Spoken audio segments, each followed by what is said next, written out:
from the Steel Twins recording studio in beautiful Traverse City, Michigan. It's your boys, the Cannonball, the Cannon, the Steel Twins. It's Wednesday night, and you know what that means. It's voice acting. Oh, wait, I thought it was something else. Nope, it sure is. It's voice acting night. Thank you guys so much for joining us once again. It's a little early. We're doing this well before our scheduled 8 o'clock time because this one's going to be in deep water. Oh, yeah. So to speak. I couldn't think of anything else clever on the fly. This is quite possibly one of the longest cases. Well, I take that back. I mean, the longest cases yet to come in the second of these two games. But for the purposes of tonight, I mean, this is a really long case. And then, obviously we're going to go through the credits. There's a post-credit scene. Plus, during the credits, we'll talk about our next project. I guess we're kind of still doing this project, the Great Ace Attorney Chronicles, because there's 4 more cases to do after this one. Yep. And you think to yourself, that's like, 2 episodes a case, sometimes 3, sometimes 4. We're probably gonna be halfway through the summer by the time this game is 100% finished. Yeah. So, yep, we've definitely really enjoyed bringing this to you week after week after week. Oh, look what it is. Alex Pawlowski. Thank you so much for liking the stream. Hey, our buddy Alex, and I'm sure Maddie is watching too. So, I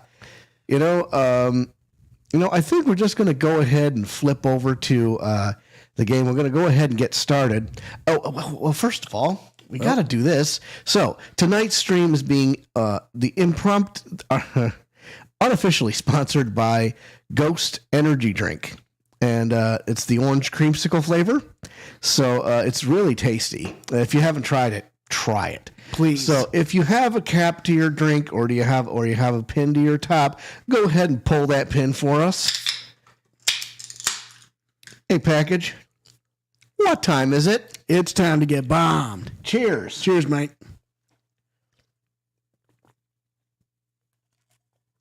Ah, yes. So Alex Pawlowski says, Maddie says hi. We'll say hi back. Hi, Maddie. Strap in. This is gonna be a fun one. You bet it is, Sheriff. You bet it is, Sheriff. That's what I'm afraid of. You go first. It's a great movie, underrated. So, let us go to the live scene. We're just gonna pop this thing off like a champagne cork. Can't wait to sample the bouquet, as it were. And we're loading. So yeah, we got all our sound checks in. Got our posts out. So it should be a good night. Oh yeah, absolutely. Got one on Twitch and got one on Facebook. Tremendous. And YouTube, for that matter. Viewers. But anyway, let us load the game, and we are going to conclude. As long as it takes, kids, we are going to take as long as it takes to conclude the adventure of the Unspeakable story. Let's go, ladies. We're on the clock. Time to go to work. All right. Here we go. So here we last left off our heroes as a music box that's finally... Well, we don't know if it's a music box, but a very peculiar box has appeared. And it was the only thing that seemed to have been disturbed at the scene of the crime, of the murder of Pop Windebank at the pawnbrokery. So, this is the article in question, is it? The small box deposited with the pawnbroker by Mr. McGilded 2 months ago. And on the night of Mr. Windebank's murder, the only item on the shelves that was touched by whoever broke into the shop. Quick, let's open it and see what's inside. Pop. Oh, would you look at that? Oh. Good gracious. This is no ordinary box, it seems. Wow! Though in truth, I had an inkling that might be the case. It would appear that the box houses a miniature music box movement. Then, is it too much to expect? I think it would be reasonable to assume that it is a device for the playback of this disc, my lord.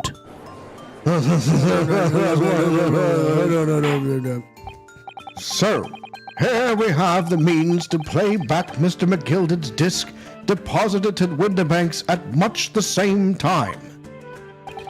Not strictly correct, my lord. It was not McGilded's disc. It was the disc of his victim in the omnibus. But why, for heaven's sake? Are we to understand that the brickmaker was trying to sell this music box disc to Mr. McGilded?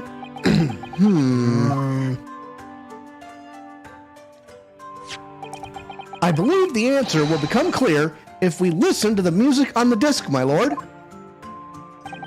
Yes, very well. Let the court now listen to this curious disc at last. Hold it! Hold it right there! Wait, my lord!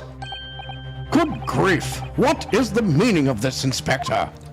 The music box and the disc are, well, they're not related to the case. Is it? No need to spoil the somber atmosphere in the courtroom with some silly bit of music. Objection!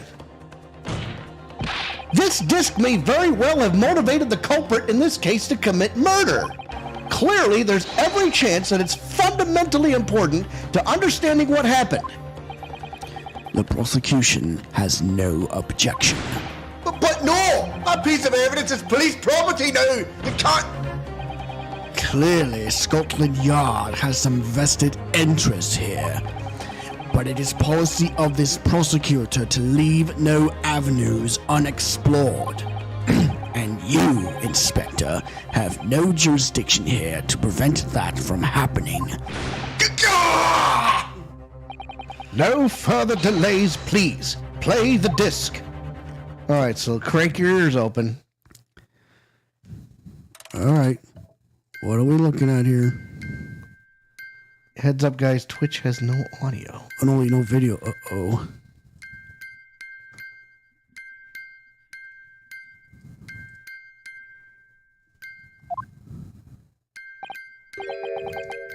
What on earth? That's certainly not what I would call music. No. It's just the same note playing over and over again in an irregular sequence.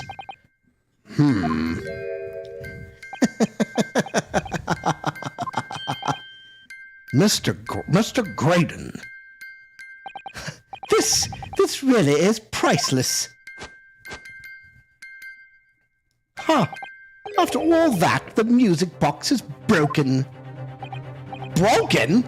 It can't be, can it? Well, obviously. In fact, I wouldn't be surprised if the officer sent to fetch it didn't drop it on the way back to the courtroom.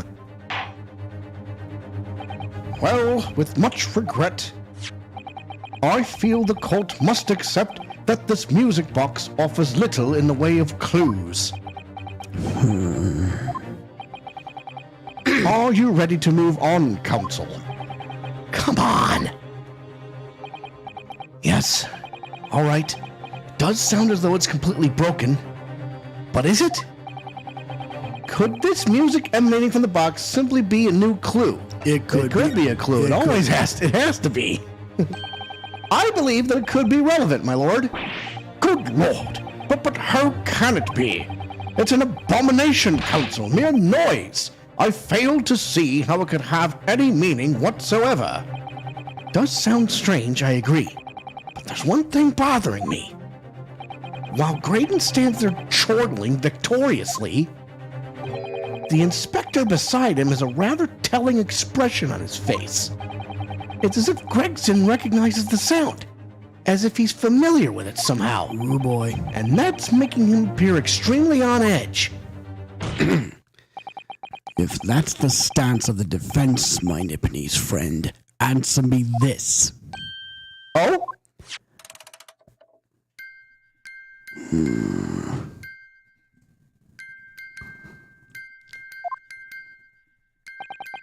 Just what relevance do you propose this woeful chiming has on this case? Just real quick, Alex.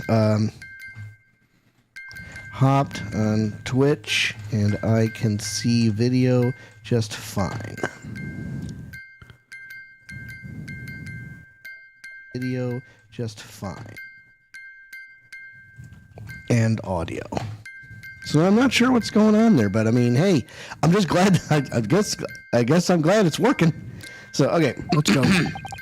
It's the defense's belief that the sound emanating from this music box is not supposed to be music. Nope.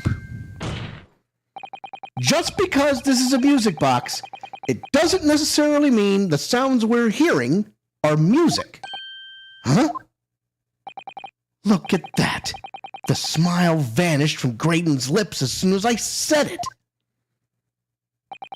I'm on the right lines here. I must be. Making deductions based on how people react to what you say. You're acting just like Hurley, Rune. Objection! The sounds we're hearing aren't necessarily music. Well, now that you've told us what they are not, I'm sure the court would like to hear what they are. Do enlighten us, my Nipponese friend. Well, Surely you have an idea in mind, because if not, it would be the death of your ill-formed argument. exactly. The music box is clearly broken. Refusing to accept that fact is pure foolishness. They've got me. I don't know what the answer is. Yet. Rune? I've just examined the music box very thoroughly. And I'm fairly certain that it's not broken at all. Really? Really? The way it's been made, you can only produce a single note anyway. Thank you, Iris.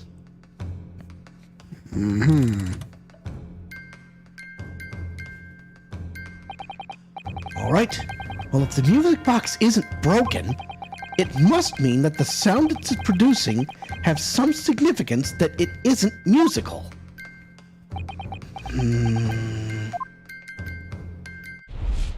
Uh-huh. Ah! Could it be? Is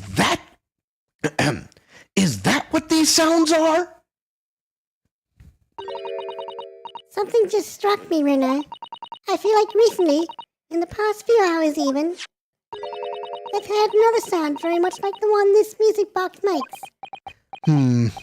Yes. It's a familiar sound. Actually, Iris, I was just thinking exactly the same thing. I'm going to have to press the defense for an answer. If your assertion is that the sound produced by this music box is not in fact music at all, then what the devil is it, counsel?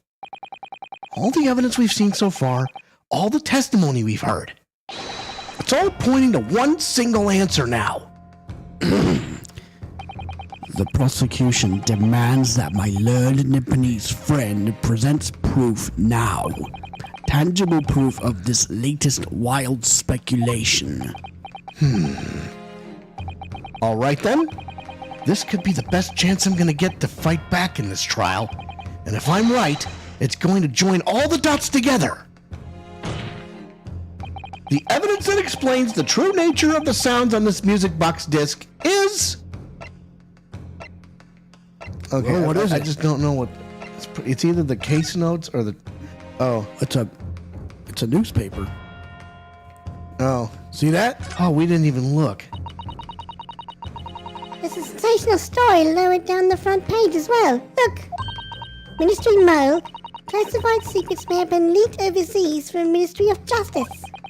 For a 10-year-old, Iris certainly has her finger on the pulse of world news.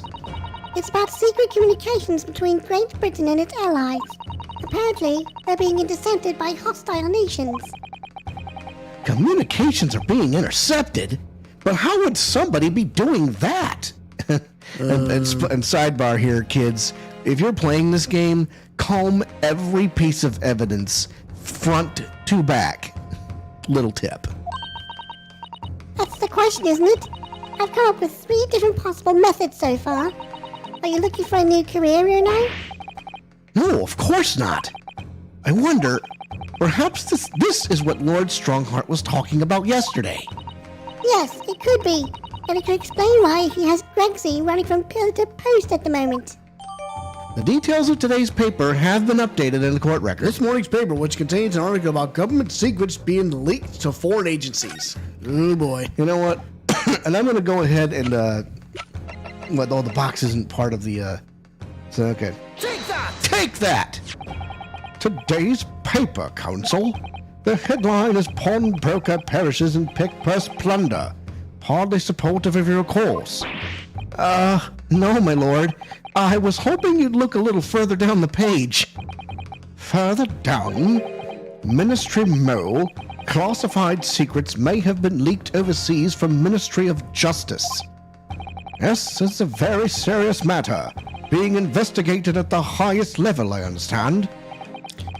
I have heard that international transmissions along supposedly secure lines are somehow being intercepted and leaked to various other countries.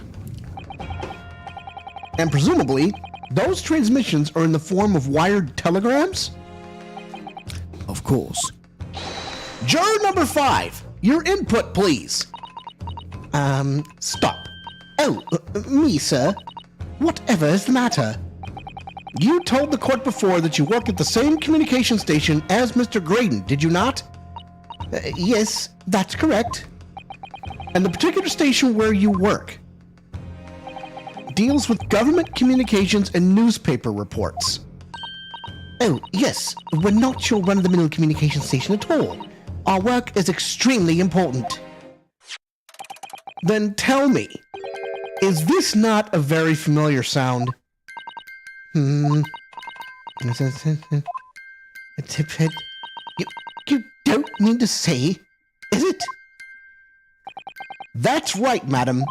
It bears more than a passing resemblance to the sound made by your telegraph machine as you tap it. I believe it's called Morse code? But I don't believe it. Now, correct me if I'm wrong, but when it comes to leaking telegrams from government departments, there could be nobody more perfectly placed than a highly skilled communications officer. Are you suggesting that the music box disc contains stolen government secrets in Morse code? Oh, Jesus Christ. What the? Order! Order! Please, everyone, order! But this is high treason, Counsel, deserving of capital punishment. Too much new vocabulary. What is this treason? And what is capital punishment? You of all people should know that. The sorts of words I'd half expect you to know. For all sovereign governments' confidential information, hostile nations would surely pay almost any price. Yes, and on that night 2 months ago, that was the very negotiation that was taking place inside the omnibus. But in the end, McGilded perished, and the all-important disc lay unclaimed in the pawnbrokery. My word! In which case, whoever stole that information in the first place must surely have been beside himself with worry. Because if the disc were to be discovered before it found its way out of the country, it would reveal an act of high treason punishable by death. So the culprit had no choice but to retrieve it. And in order to do that, he would have to gain entry to the pawnbrokery illegally in the middle of the night. Because the article left behind by Mr. McGilded would incriminate him too much if it got into the wrong hands. Isn't that right, Mr. Graydon? You think I've been stealing government secrets? Preposterous! Absolutely preposterous! So, in response to the defense's accusation, you claim complete innocence, do you? Well, of course I do! I've had to stand here in silence while that pretentious foreign lawyer has been prattling away! Objection! Then by all means, counter the charges, sir. Huh? The prosecution demands the witness testifies in response to the accusations brought by the defense. Delighted, I'm sure. Here we go. The witness is reminded that the crime under scrutiny in this trial is the murder of the pawnbroker, Mr. Winderbank, that being a most flagitious offence for which the law of this land sanctions a capital punishment. But the heinous act of high treason is no less serious a crime. I urge you to bear that in mind as you testify, Mr. Graydon. So then, let us proceed. You may... Hold it! Hold it! You can't let us have a rabbit and pork here, Governor! We got things to say! I beg your pardon? Who do you think you are? Name's Nat Skulkin. Occupation is professional party. Name's Ringo Skulkin, but we ain't bodies enough to sell out our motherland. That's right. Well, what they call... the three Skulkin brothers.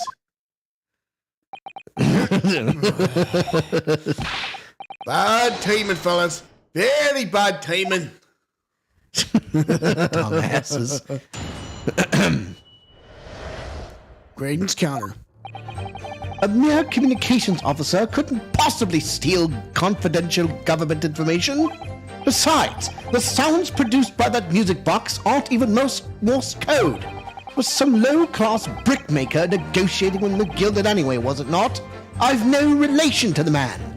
Oh, do you? Okay. Look, all we done is break into the cab the other night like what he told us to do.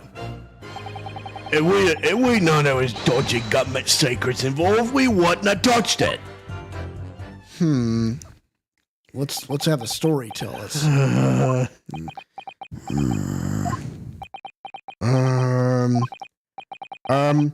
Mr. and Mr. Skulkin, What Mr. do, Governor? What's up? do I take it that you now admit to the crime that on the night in question you did indeed gain entry to the premises illegally, and moreover, you did so as a party of three in collaboration with Mr. Graydon here? We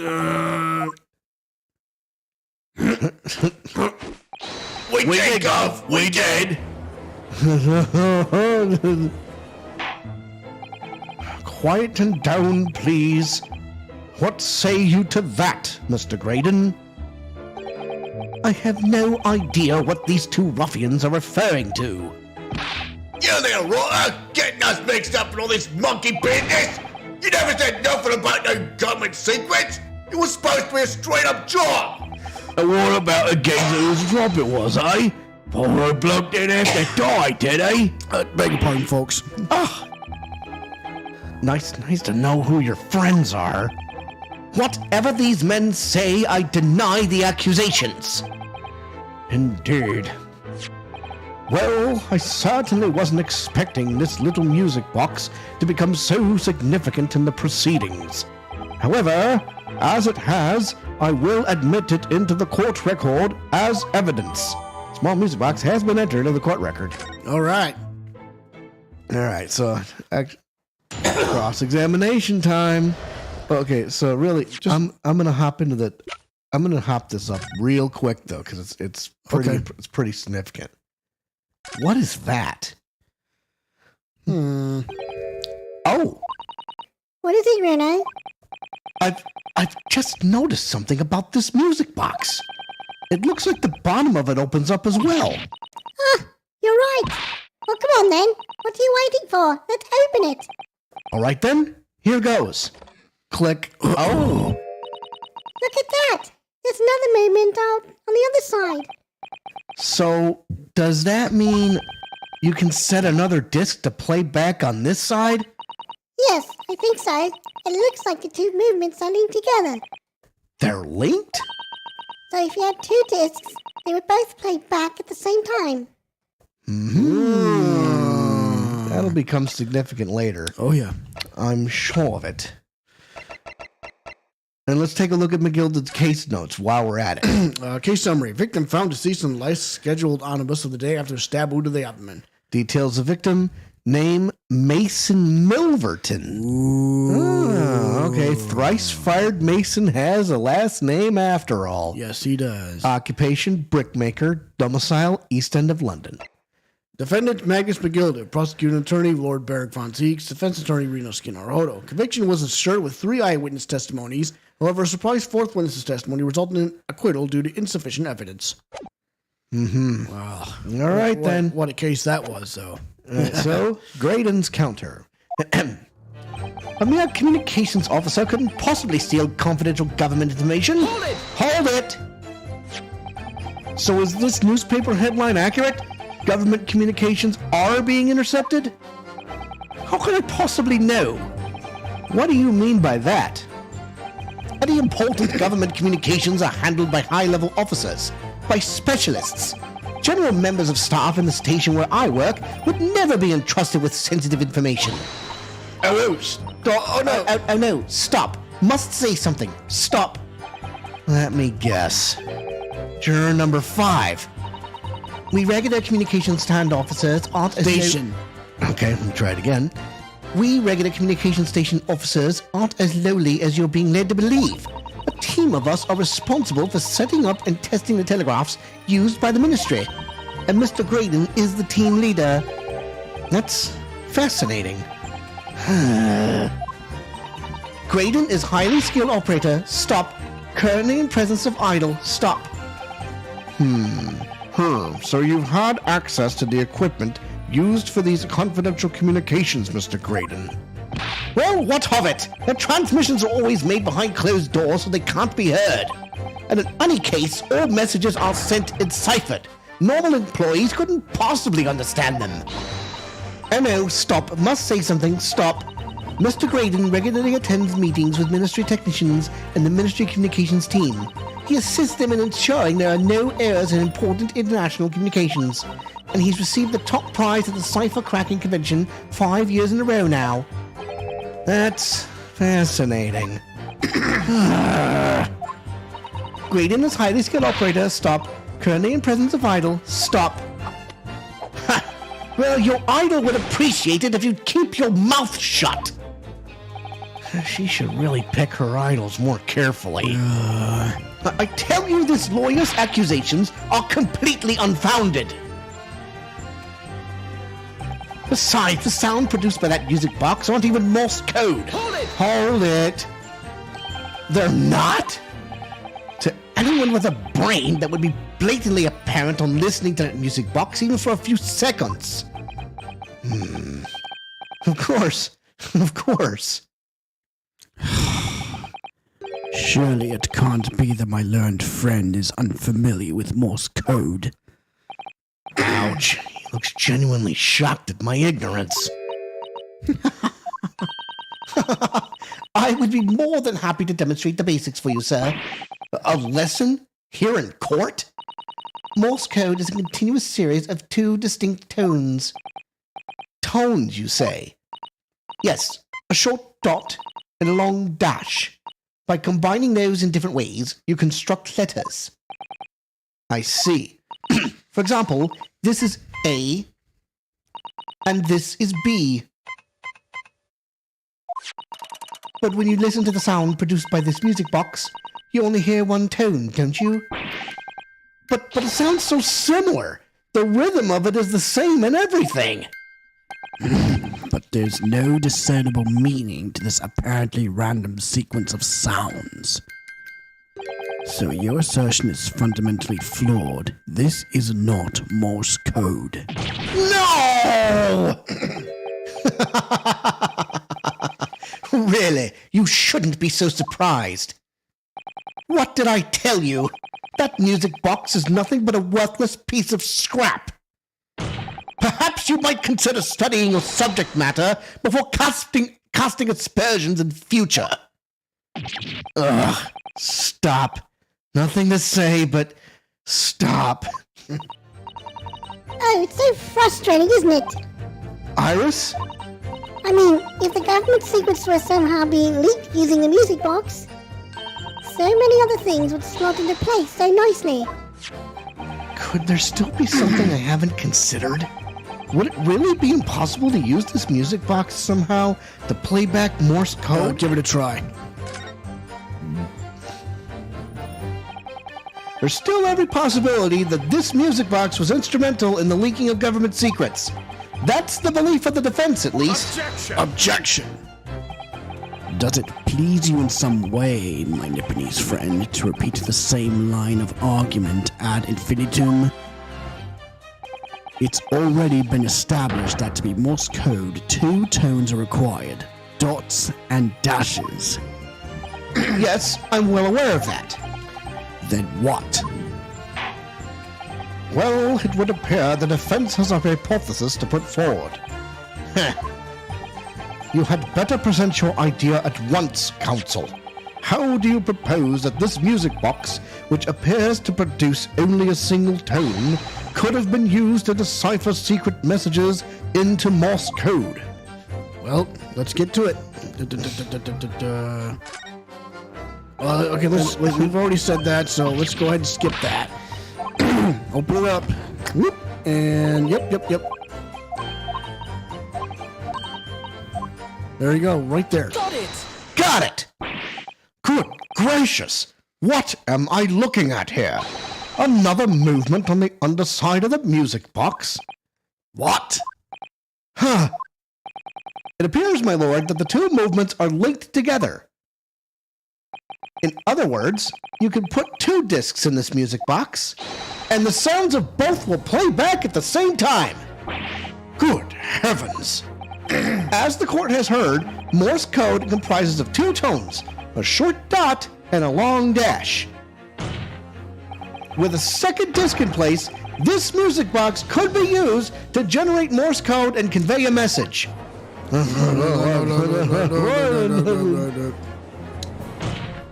This is beyond a joke. I'm sorry. This poor excuse for a lawyer has absolutely no evidence to support his claims.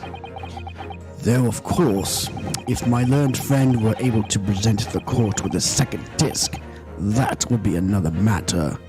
Well? I can't at the moment. Oh, we'll see.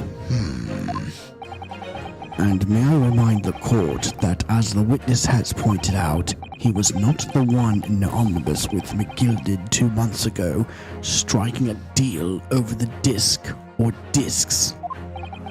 Indeed, that was Mr. Mason, the brickmaker. Exactly! I had nothing whatsoever to do with it.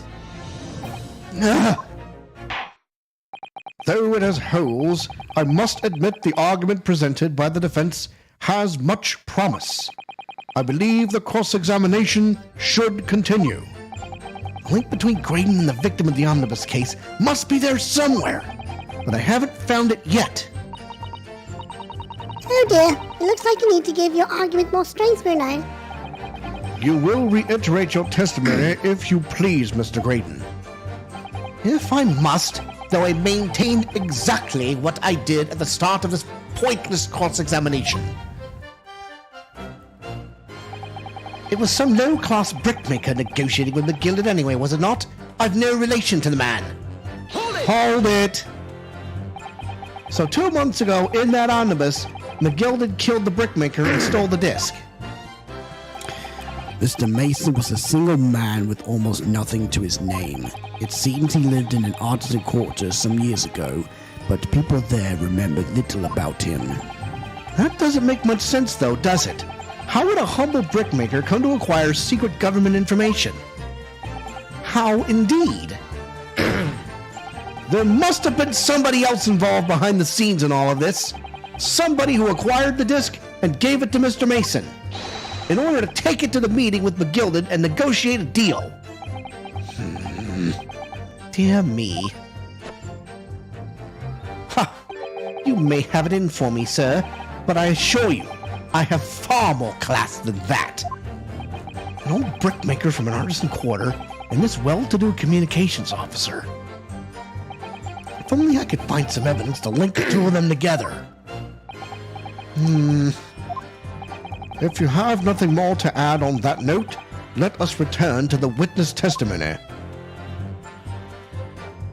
Look, all we done is break into the gaff the other night like what he told us to do. Hold it! Like Mr. Graydon told you to do, you mean? That's it, yeah. Who else, eh?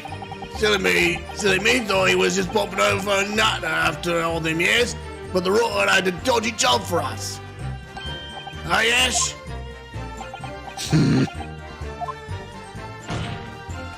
Let me stop you there, Mr. Skulkin. After all them years, you say.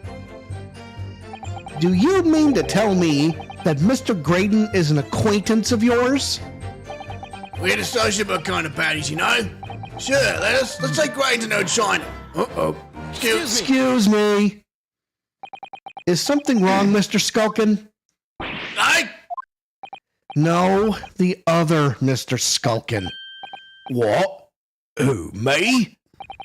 When your brother was testifying just now, he said something that seemed to cause you to react. Oh, I was just remembering the old days, that's all. We used to have a right old laugh together way back when. Together? With Mr. Graydon, you mean? Yeah, with Ash, I mean. You look at him now in his fancy whistle and flute, and you wouldn't know how to believe it. But when he was younger, he was from the poor part of town, just like us. Is that so? But he was always a leery one. He had the brains, he had the savvy. Always coming up with smart ideas like what never gone through our heads.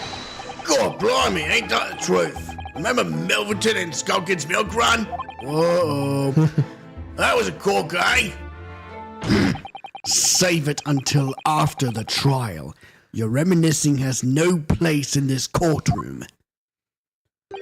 And neither does your fruit. Oi! The geezer asked us a question, didn't he? And we was answering. Yeah, we ain't done nothing wrong. Nevertheless, the court is not prepared to accompany you on your trip down memory lane. Counsel, can we turn our attention back to the testimony, please? I don't know. Could that sentimental story be relevant somehow? Add it to the testimony. Yes, sir. My lord? Yes, counsel? The brother's last sentimental statement could hold vital information relating to this case. Very well, counsel. I will permit the brothers to supplement the testimony with that detail. Briefly, I hasten to add. Say no more, a skulker's never skulking. Milverton and Skulkin's milk run. God, them with the dice. So then I'm gonna no. Do I hold it or present? Here. Hold it! Yeah. Hold it. I'm sure I'm gonna regret asking, but what exactly was that? Some kind of business? Just a little scheme we had going back when we was youngsters. Bit of fun, really. Delivering fresh milk to the locals, that's what it was all about? That sounds alarmingly legitimate. There must be a catch. I suppose since we're here, I should ask them to elaborate. But on what? I would say the business name. Business name, yep.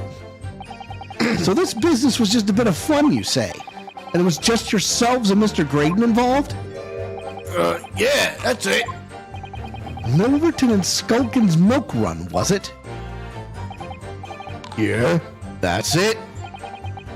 And where did the Milverton part come from? Oh, right. I thought clever clogs like, worked that one at it. Hold it! Enough of this! How much longer are we expected to listen to this drivel? Objection! Let me guess. You don't accept anything these two witnesses are saying? Huh. tell me, why is it that it was only at the mention of the name Milverton that you decided to interject? Because well...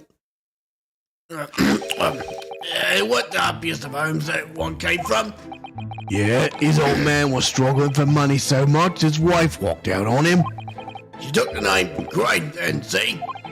But Ash will always be Milverton to us. Milverton. Uh-huh. So that used to be your surname, did it? Uh-huh. Ha! Of course not! This is all bunkum! I've been a Graydon since I was born. Do you really think you can rely on the testimony of these two thieves? You're a communications officer attached to the civil service. As such, your personal details will have been thoroughly checked at the time of your appointment. It would be a very simple matter indeed to subpoena those records, Mr. Graydon. Ah! Well, it would appear that Mr. and Mrs. Skulkin's testimony has been reliable. For once.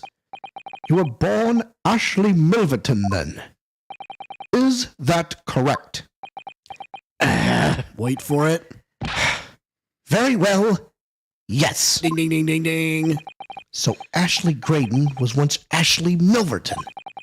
That information could change things and could turn out to be extremely important. Ashley Graydon's personal profile has been updated in the court record. So, yep.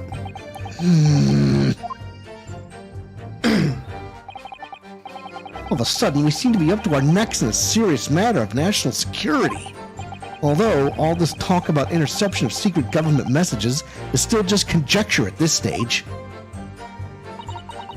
It would explain a number of things, though, wouldn't it? The negotiations Ginny overheard in the omnibus 2 months ago, and the break-in at Widowbanks. But the trouble is, it wasn't Mr. Graydon in the omnibus with Mr. McGill. No, that was Mr. Mason, the brickmaker who was so horribly murdered. If only there was some link between the two men somehow. I know, but Mr. Graydon's testimony seems to be as watertight as ever. I wonder if the key to us making headway with the cross-examination here could be those two brothers. Well, We know what it is, so now hit him in the face with it. I'm going to hit him right in the damn face. So we're going to, Case file notes, try that. Objection! Mr. Ashley Milverton? Tell me, why did you try to hide your former name from the court? Ha! Because I haven't gone by that name for years. It means nothing to me. No, I don't think that's the real explanation at all. The truth is, you had a reason to hide that name. Explain yourself, please, counsel. I have here the notes from the omnibus case, my lord. And as we all know, the victim, the man who we now understand to have been negotiating with McGilded, yes, Mr. Mason, the brickmaker. That's right. Only Mason wasn't his surname at all. It was his given name. His full name was Mason Milverton. Milverton? Do you mean to say, saints alive? Mr. Ashley Milverton, is it not the case that the brickmaker, Mr. Mason Milverton, was your father? I don't. As I believe I mentioned earlier... Wait, hold on a second. We got to do this. What? Hang on. As I believe I mentioned earlier, your family history will have been thoroughly checked when you joined the civil service. And it really would take no time at all for the court to subpoena those records.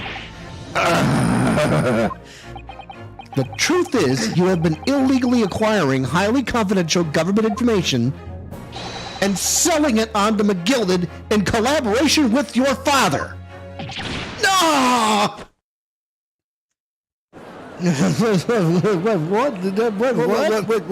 What? The new facts and evidence, unfailed by the cross-examination of this witness, all come together to reveal the truth. The truth, you say? that you collaborated with your father, Mr. Mason Milverton, in illegal dealings with Magnus McGilded. By dint of this music box, you mean, counsel? Yes, stealing information being sent in secret government communications and selling it on to McGilded, Mr. Graydon concocted this elaborate scheme of using 2 music box discs to encode the information as presumably a safety measure against the information falling into the wrong hands. And a very effective one.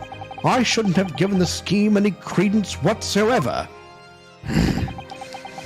But the deal with McGilded went sour, and the brickmaker met his end. Yes, but before he was arrested, McGilded managed to temporarily dispose of the stolen disc at the pawnbroker. Then, having learned of the situation, you appeared at Windibanks 2 days ago. In an attempt to recover the 2 articles McGilded had placed in pawn there. Wait a minute now. But that attempt failed. It just fell down. Your phone. Oh. I'll go get it later. One of the discs was seized by the police, and the other you never found. So that same night, you enlisted the help of the Skulkin brothers and broke into the pawnbrokery. This time, determined to recover the second disc. Are you suggesting that the second disc was inside the music box? We never knew nothing about that. On the night that Mr. Windibank was killed... Hold on. It's gonna bug you, isn't it, that thing's on the floor? Okay, he's gonna go fishing. The intruder to the pawnbrokery touched one item, and one item alone. The music box. Sorry about that. I missed a call from Tyler. He must have butt dialed you. Maybe. Has rather ingeniously demonstrated using the 2 prints from the security camera. Indeed. So, the question that naturally begs answering is this. Why was only that one article disturbed? The answer is obvious. Because it contained the second disc which the intruder was desperate to retrieve. Since if it were to fall into the hands of the police, it would be proof of high treason. Well, Mr. Graydon, do you deny that all of this actually began on that fateful night 2 months ago?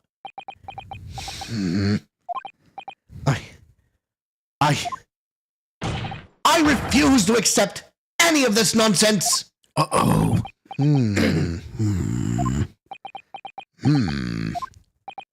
Sir?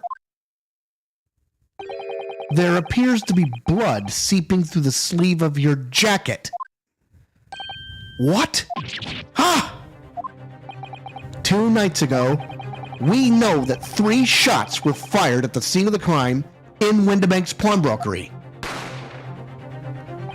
1 took the life of the pawnbroker himself. 1 struck the pouch around Mr. Sholmes' waist. And the final bullet struck the calendar on the wall of the shop, having first pierced the arm of one of the intruders. Mr. Graydon, that wound on your arm that you seem to be trying to hide, it's a bullet wound, isn't it? He's got you now, me old China. Time to call it quits and croak, I reckon.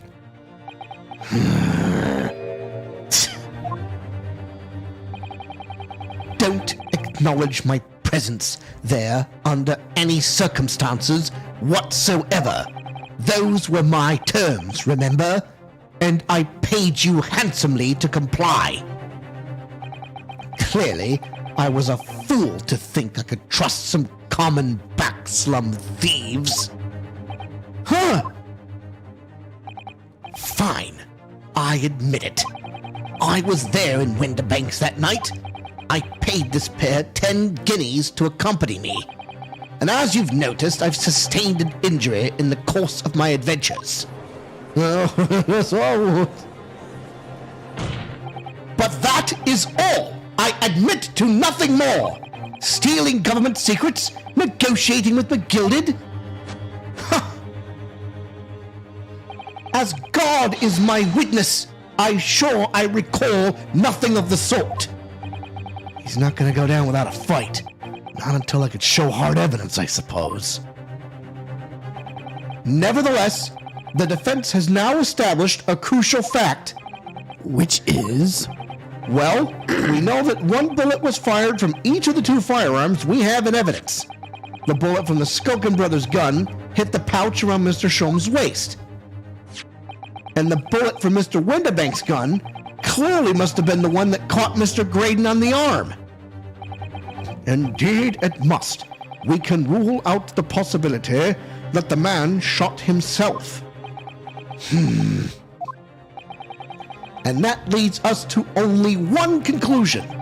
Mr. Windibank was shot by a third gun, which can only have been fired by the third intruder. Goodness! That's right, Mr. Graydon. The only person who could possibly have shot Mr. Windibank that night is you! Hold it!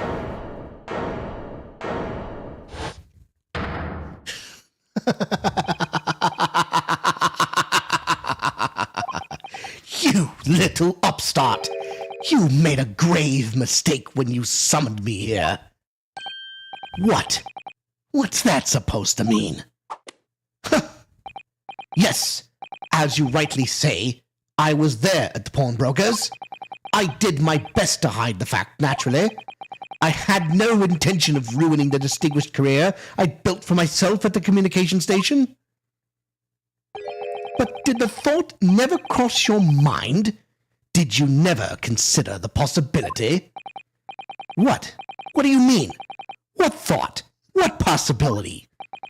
The possibility that if I was there at the scene, I may have witnessed the crucial moment. What? You see, this makes me a key witness in this case, and I have my hands firmly around the neck of your client. What? Are you suggesting I saw it all?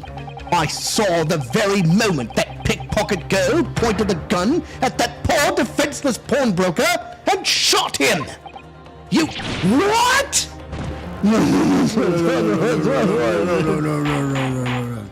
Order! Order! Well, it would seem we are finally entering the last act of this theatrical trial. Mr. Graydon, Yes? I trust you are fully aware of the implications here. If it is shown that your claim is false, you will have incriminated yourself as the killer. Oh, I understand fully. Well, Then I must ask you to give your formal testimony once more. You will explain to the court precisely what you saw at the moment the defendant allegedly shot the victim. Huh. Nothing would give me greater pleasure. this could be it. Final This is it. Final cross-examination of this trial, folks. Or at least I think. The moment of the shooting. While these ruffians were jostling with the broker, I was still near the entrance of the shop. When Windibank threw Nash over the counter, I felt a sharp pain in my arm. I pursued the man, but he shut himself in the storeroom. I could see him through the peephole in the door, though. What peephole? What is he talking? What peephole? What is he talking about?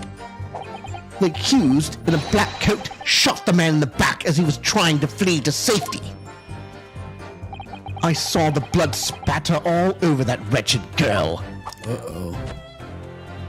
Then she tossed the gun out of the peephole. So I picked it up and made my escape. Okay, well, what the hell? Good gracious! This is quite extraordinary testimony. You claim, sir, under oath, to have clearly seen the defendant pulling the trigger. This ain't right, man. Order! Order! It wasn't my intention to testify in this way. But neither is it my intention to be found guilty of a murder I didn't commit. So you see, my hand has been forced. I tell the truth now as an act of self-preservation. The truth? Until now, the prosecution was completely unaware of these details. Yes, well, sorry about that. Having shot me in the arm, the pawnbroker was then shot in the back by the accused. And as I said, she was showered in his blood. You say the blood spattered over the accused's coat. Are you sure on that point? We can deny that. Oh yes, quite sure. All over the black overcoat that pickpocket girl was wearing at the time. Really?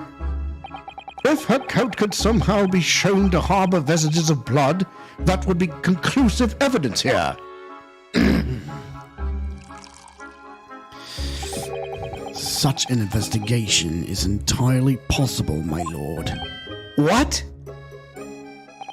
Only very recently, a German scientist has developed a technique to identify human blood. So here's to true science, not some amateurish detective's dubious foray into the world of chemistry. Which, it's still gonna prove that, they're innocent. There's nothing dubious about Hurley's work. His ideas are all sound. Ideas are no use to us here. In science, as in law, theories must be proven before they stand. In Germany, the technique has already been employed in a courtroom as the basis of evidence. Scotland Yard has a small quantity of the chemical reagent used. With your lordship's permission, we could shatter all vestiges of doubt within minutes. This doesn't look good, Bruno. Why not? Well, we know, don't we, that there's blood all over the front of Ginny's coat. If they tested with their chemicals... Oh, help! You're right! I was forgetting what happened yesterday. Don't move, Ginny. I'm going to shoot. Fire!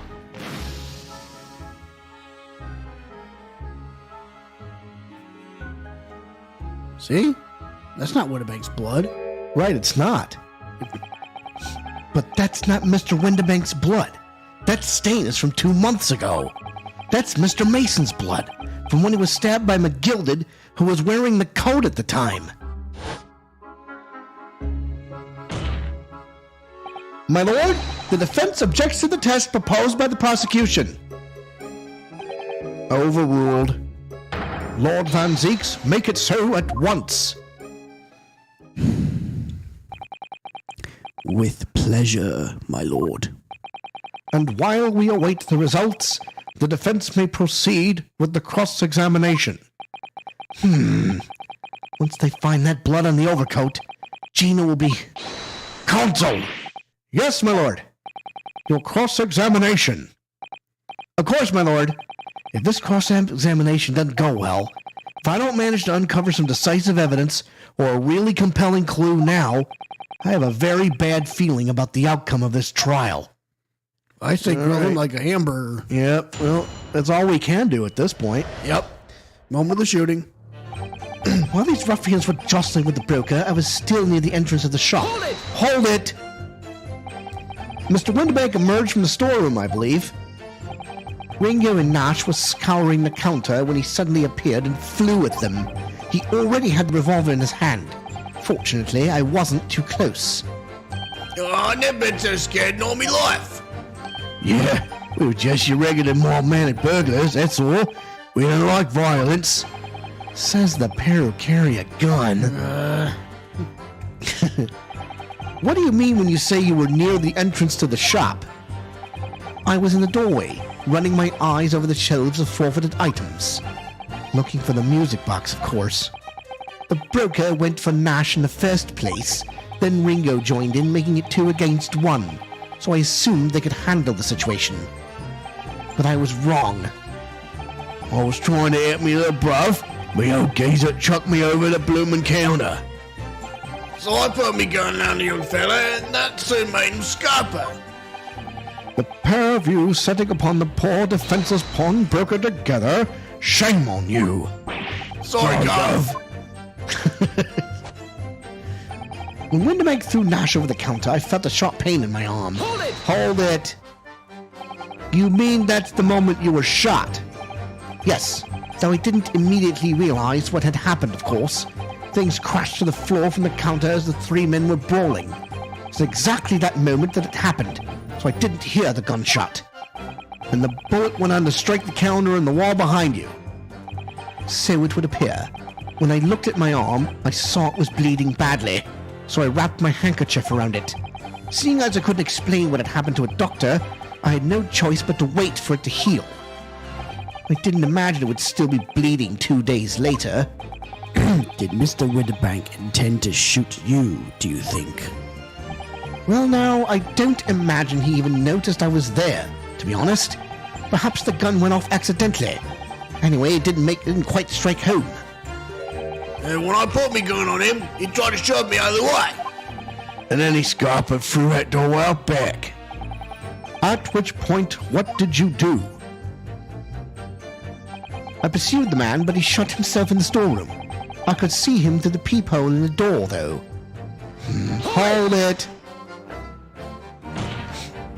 You mean you chased after him? I don't recall the reason why, but I ran after him to the back of the shop. And what about this peephole in the door you mentioned? Well, unsurprisingly, storeroom door's a solid job, made of stout wood. There's a small opening in it about a head height that lets you see what's in there from the outside. Actually, I should know that, shouldn't I? I looked through it myself that night.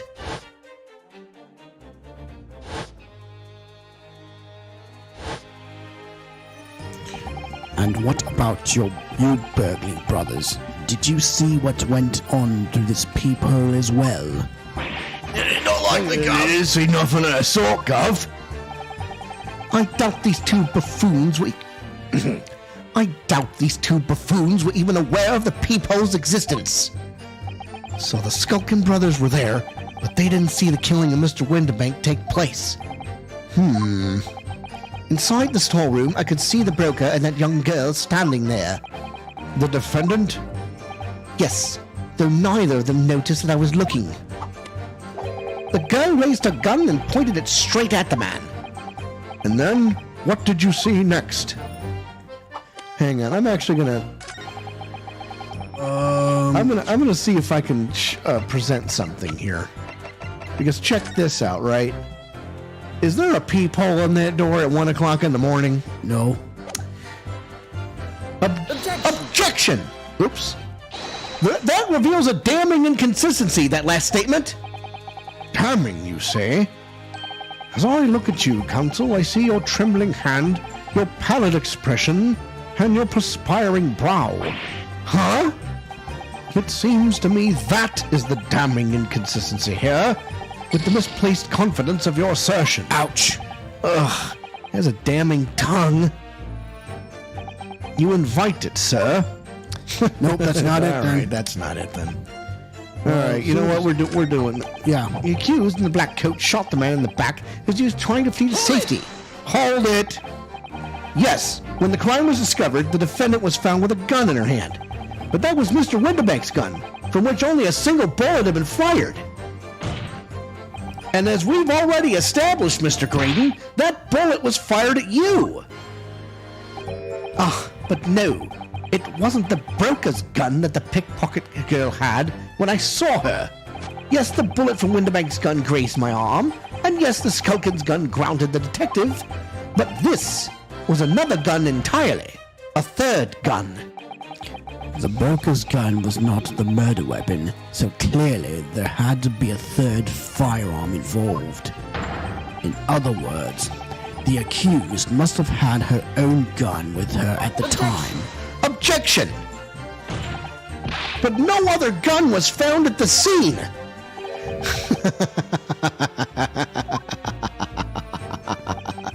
Calm yourself, counsel. Sorry. You must consider the events in order. Huh? At first, I saw the broker and the girl glaring at each other.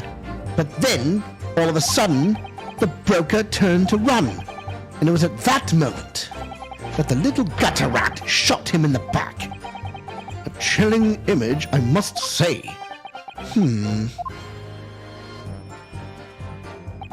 I saw the blood spatter all over that wretched girl. Hold it! All over her? Yes, through the peephole. I saw it clearly. Of course, the stains are invisible now, what with the coat being such a dark color. Ha! But I assure you, that garment is sullied with the victim's blood. Well, it is sullied with blood, that's for sure. But it's not Mr. Woodbank's blood, is it? No, that's right. It's Mr. Mason Milverton's blood from when McGilded stabbed him 2 months ago. It's so annoying. If they don't accept Hurley's chemical analysis, we could prove that. But they won't. So unfortunately, we can't use it as evidence to support our case. Bother. Then she tossed the gun out of the peephole. So I picked it up and made my escape. Hold it. Did I hear you correctly? She threw the gun out of the room? That's right. After the broker fell to the floor, she started walking over. Over where exactly? In the direction of the storeroom door, to where I was watching. Of course, I quickly retreated. And then, the girl dropped the gun through the peephole onto the floor on my side of the door. But why on earth would she do such a thing? I couldn't tell you. Perhaps she was hoping to distance herself from the murder weapon. Without thinking, I went and picked it up. Suppose I was worried about just leaving it there, in case any more tragedies took place. So it was you, in fact, who took the third gun from the scene of the crime. Yes, it was yours truly. I left the clear up to my lackeys and left. Clear up? We made a bit of a mess around the counter, so Mr. Whistle and Fluthead told us to tidy up. He thinks he's our bloomin' mum sometimes. Well, I was paying you enough, by God. Tell me, Mr. Graydon, when you left the pawnbrokery that night, was it by any chance with the second disc in your jacket pocket? Uh-oh, here we go. Oh, like a You little toy, go grab your... You're like a bull in the gate, are you? Let go of me! Excuse me. Gentlemen.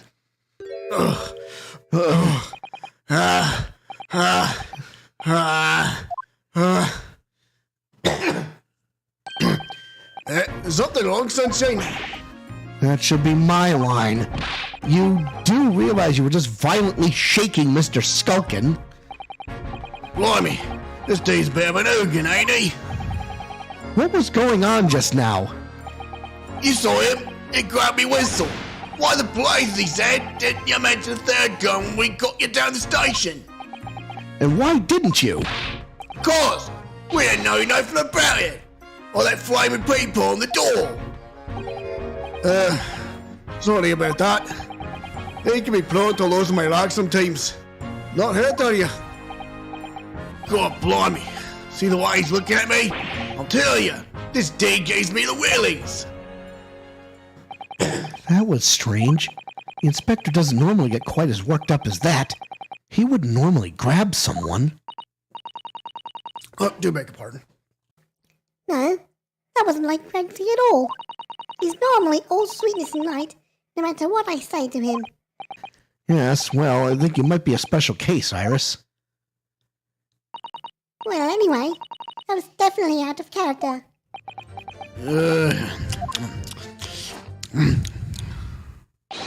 My lord, requesting your lordship's permission to interrupt the cross-examination. Explain yourself, officer. I had the results of the test I was ordered earlier, my lord.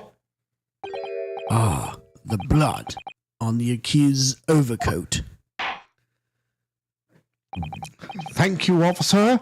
Very well, the cross-examination is hereby temporarily suspended. I presume you have no objection, counsel. No, my lord. Well, here we go. Here we go. Well, there you have it. The report, please, Inspector. Yes, sir. Traces of human blood were found on the overcoat of the defendant, Miss Gina Lestrade. From the extent of the stains, it would appear that they were the result of splattering following a gunshot wound. End of report. Goodness me! What? What in? See? What did I tell you? Objection! No! The blood on that coat is not Mr. Windibank's. What on earth makes you say that, counsel? The coat originally belonged to Magnus McGilded. Just before his coat was deposited at Windibank's, McGilded had fatally stabbed Mr. Mason Milverton. So the blood on that overcoat is the blood of the brickmaker from the omnibus case. Objection! Well, the dead cannot speak. Isn't that right, my Nipponese friend? Sorry? 2 months ago, in this very courtroom, did you not argue fervently for McGilded's innocence? And yet, now that the man is dead, you brand him as a murderer. Your conduct shatters any shred of respect you may have earned for yourself in this country. But that was... I'd call it a bally disgrace. Treachery is what it is. How to determine whether the blood on that coat is 2 months old or not? Even a stereoscope couldn't help the answer to that problem pop out. Can't be done. But we used Mr. Sholmes specifically from... Mr. Sholmes is a detective, not a chemist. Would you put such faith in the chemical formula devised by me, for example, when I'm a communications officer? I held out Blizzotski to starving boy, and he ran away crying. Jesus Christ. Sherlock Sholmes is barely more than a figment of the public's imagination. His name carries no weight in this courtroom. No weight at all. How could you say that? Victory is sweet indeed. This proves that my testimony is the whole truth from start to finish. How do you arrive at such a conclusion, sir? As the witness said, the accused's coat was spattered with the blood of the victim. The only way Mr. Graydon could possibly have known the fact is if he saw it happen. In other words, his testimony is solid and the conclusion is singular. It was the accused who shot the victim in this case. That is the whole truth. No! My lord, ain't long about this one. This old warhorse has something to say now, if you please. Mr. Foreman, at this moment, sir, squadron has reached its final decision. Ready, men? All for one now. Sir! Guilty. Guilty. Guilty. Oh no. Guilty. Guilty. Guilty. Oh, no. come on. Oh, man. Not again. God damn it. Gosh. That's 3 now. Well, it would appear the ladies and gentlemen of the jury have reached a unanimous verdict.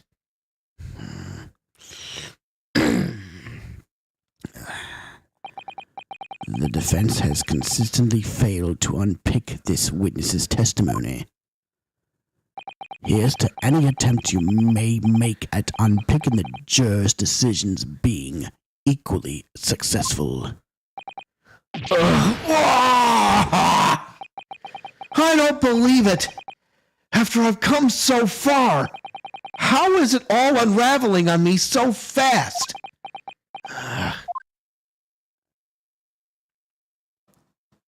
Suddenly, How very distressing to be held in such low esteem.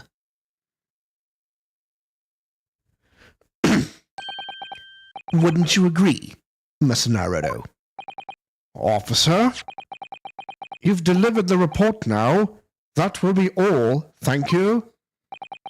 It occurs to me with some regularity, Mr. Naruto, that scientific truths are determined not by science, but by none other than the human mind. uh-oh.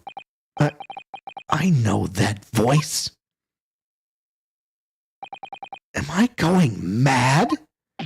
Ha! What the? Mr. Sholmes!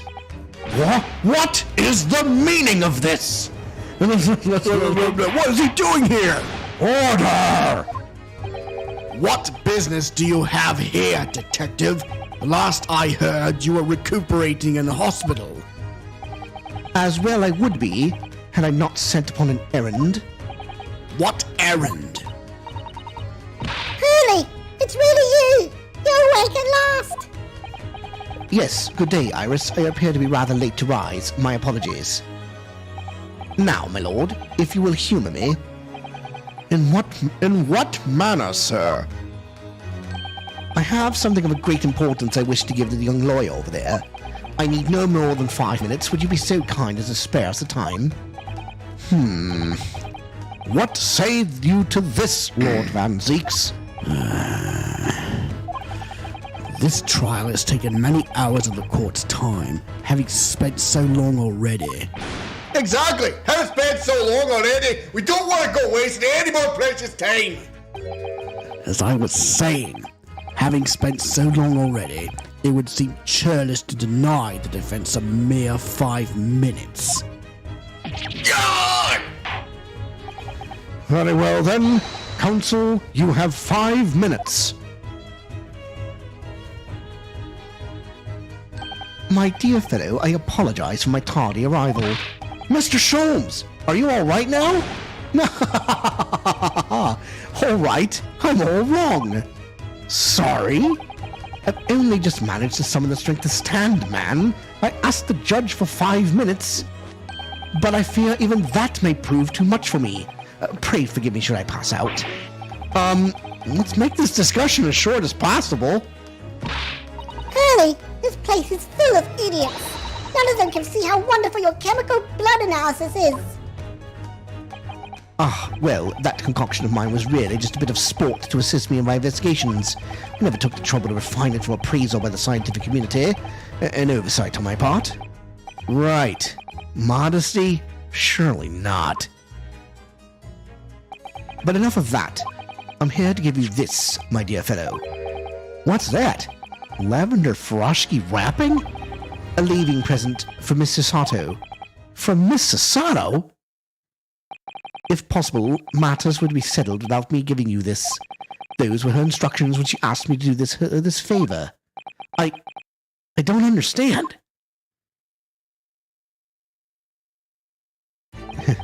Miss Sato foresaw today's events, I believe. She knew that the culprit would attempt to escape justice by means both devious and underhand, and that you, Miss Naruto, fighting fairly as you are wont to do, would find yourself in considerable peril. At that very moment of crisis, you were to be given this small parcel. Those were the dear lady's instructions. A leaving present from Susato-san.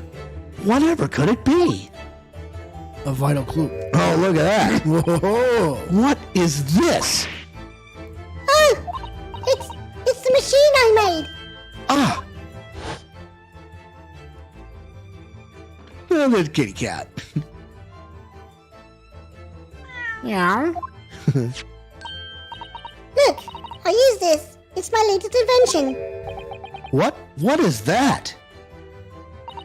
I call it the cat flapper mat. By the way, go listen to this music. Yeah! cat flap for a little furry friend like Waggy in seconds.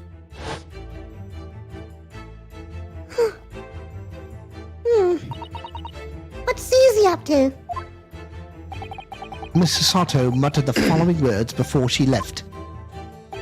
I'm a failure. I don't deserve to be a judicial assistant. What? Didn't she say something like that? Yes, you did.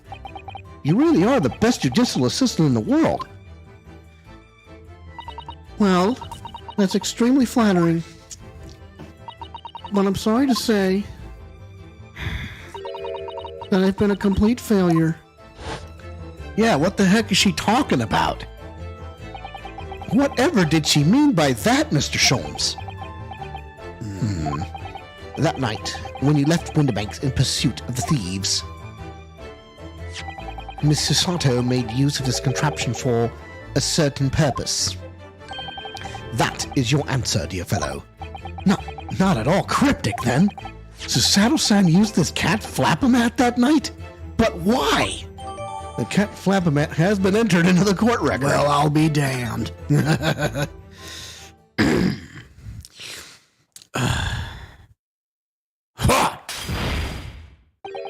Your 5 minutes is over. Huh? We're out of time already? Your 5 minutes are over. Yeah, that's what you meant to say, but yep. You can say up. Yeah, okay. I'm grateful for you to affording us that brief recess, Mr. Reaper. I need no thanks, Detective. After all, the die is cast. Is it really? The jurors are unanimous in their leanings. No doubt my learned friend will consider a summation examination. But any attempt to alter the verdict now would be utterly futile. I wonder. Mr. Naruto. Yes?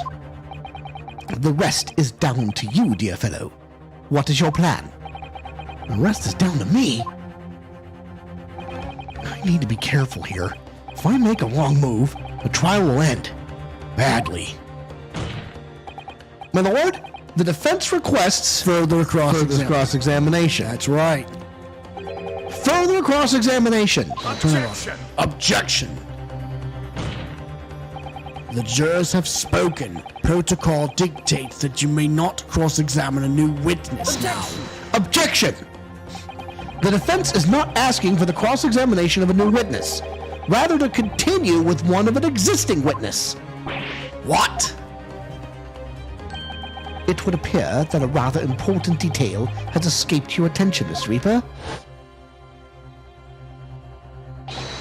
My lord, requesting your lordship's permission to interrupt the cross-examination. Thank you, officer. Very well, the cross-examination is hereby temporarily suspended.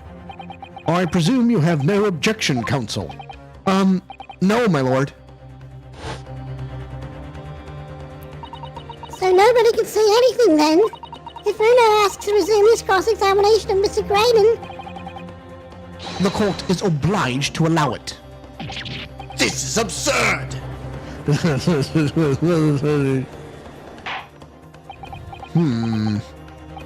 I would remind those present that this is my courtroom. Damn right. I concur that the defense is entirely within its rights to request the continuation of the cross-examination. However, I will not permit an unremitting protraction of these proceedings. Therefore, I have decided to afford the defense one final opportunity in concluding the cross-examination. Counsel, you must choose but one statement from the witness's testimony and but one piece of evidence to present in support of your argument against it. I think you know. A single chance to present evidence. If, following that, the situation remains unchanged, I shall move to adjudication. Is that clear, counsels? You will not press the witness any further. My lord. Yes, my lord. A single statement and a single piece of evidence evidence. Most generous. Well then, Miss Naruto, it's high time I fell in a dead faint. I leave this in your capable hands. Mr. Sholmes! I mean, kind of flew backwards.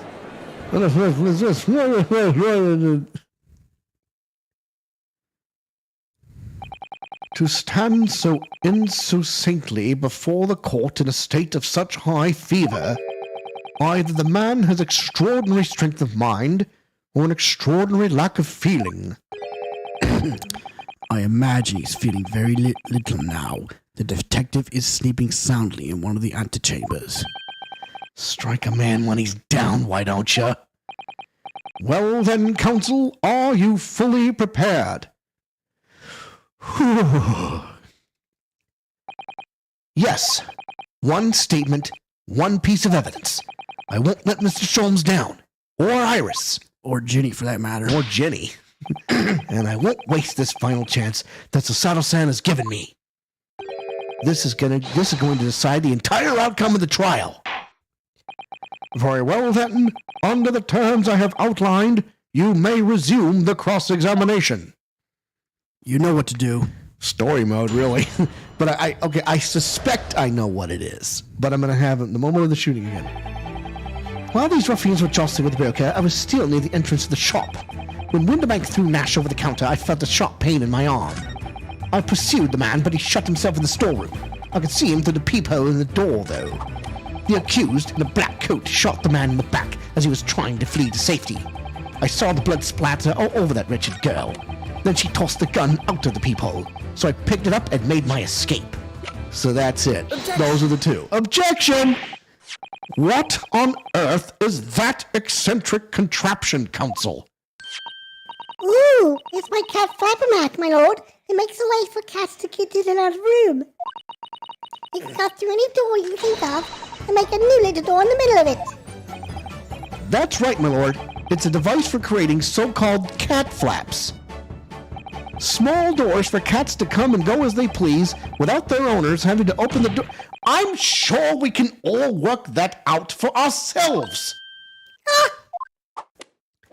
But that cat lover's contrivance. Okay, let me read this. But that cat lover's contrivance has no possible relevance to this case. Oh, really? Of course it doesn't. To start with, there was no cat flap in the pawnbroker's door. Not being a keeper of cats myself, I'm afraid I failed to see what this has to do with the matter at hand. Perhaps it would help if I described its function another way then. This contraption is able to create a peephole in any door you can imagine in practically no time at all. I beg your pardon? A peephole, you say? 2 nights ago, we arrived at the scene only minutes after the murder of Mr. Winterbank had taken place. That's right.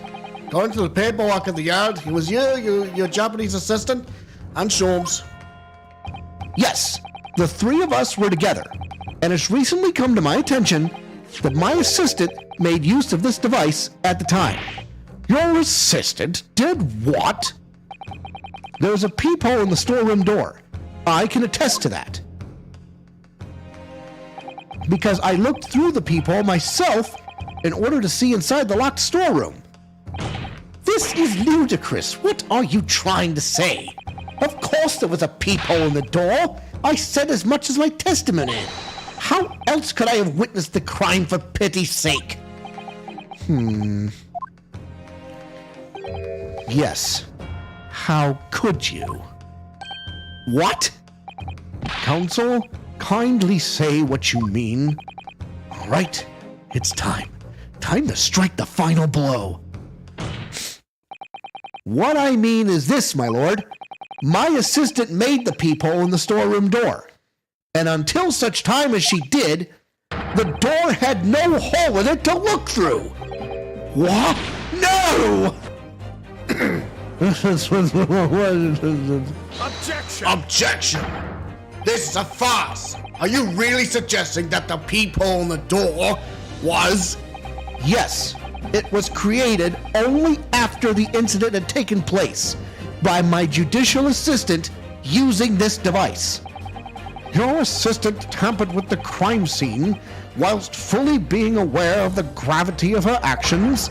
That is a most serious act of vandalism. For which I humbly apologize, my lord. It was in the few minutes that I had left the scene in order to pursue the Skulkin brothers and alert the police. Nevertheless, in the light of this new information, it becomes apparent that Mr. Graydon's testimony is riddled with holes. Riddled with... Explain yourself, counsel. The majority of Mr. Graydon's testimony that appears to incriminate the defendant is based upon what he witnessed through the peephole in the storeroom door. Yes, that filthy girl shooting the man in the back. However, if at the time of the incident, that peephole did not yet exist in the door, there's no possible way that you could have seen what you claim to have seen. In short, your entire testimony is a pack of lies. Keep hitting them. Keep hitting them. Order! Order! Is there any credence in this revelation? Objection! None whatsoever, as my learned friend must surely realize. Exactly. This is just some cheap trick designed to discredit me. I'm afraid not, sir. Of course it is. Do you seriously expect people to believe that plaything could cut through a solid wooden door? Oh yes, I designed it to be very powerful.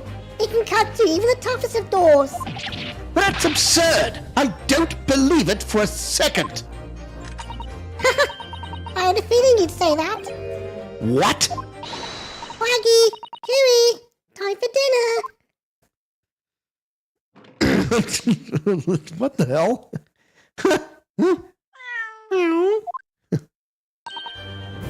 Well, Ha! Young lady, this is the Old Bailey. One does not make cat flaps in the oak paneling at the Old Bailey. I'm not done yet. Don't worry. This doesn't mean that the peephole in the storeroom door at Windibanks was made by your machine. And there's no way you can prove that it was. Oh yes. no, but it's easy. What? The cap flaps my cap flapper creates are all of a fixed size. And the dimensions of the peephole at Windibanks are an exact match.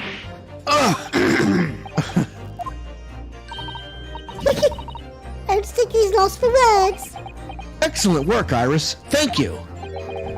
And now it's my learned student's friend's turn to be lost for words, I feel. Huh. I believe your judicial assistant has already left the country for your Eastern Island home. Well, yes, that's true. Then you may have some difficulty in establishing all of the facts. For the sake of argument, let us assume the peephole has dimensions that are a perfect fit for this contraption. In that case, when was the peephole cut? The prosecution demands proof of your answer. We have it.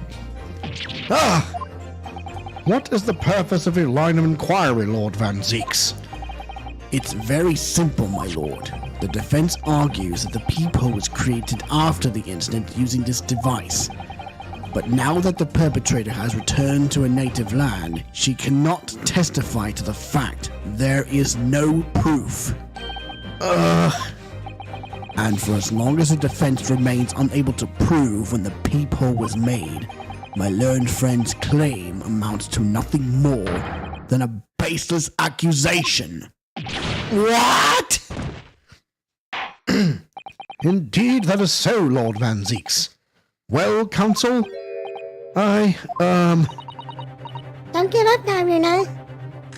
This is the time to create your own opening and force your way through. I don't know if I could do this, but I do know one thing.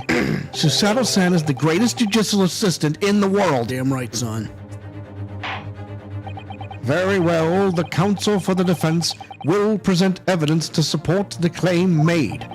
Proof that the peephole in the door of Winterbank's storeroom was created after the event and not before. Well, hang on, it had to have been. So I'm guessing it's this photograph right here, or it's the other one. Take that! Yes, it is. Take that! I was early. What are you? A print from that detective's infernal cameras again? My judicial assistant, Miss Susato Mikitoba, is an extremely intelligent and capable woman, which is why I never had any cause to doubt that she would have considered this scenario and made sure I had the necessary proof. And the necessary proof is this photographic print, counsel. This print shows a scene in the shop moments after the defendant entered the premises. Agreed. And it also shows the accused mercilessly wielding a gun in the direction of the defenseless broker. But more to the point, it pictures the storeroom door in the background. Let me see that print again. I don't believe it. This really is quite remarkable.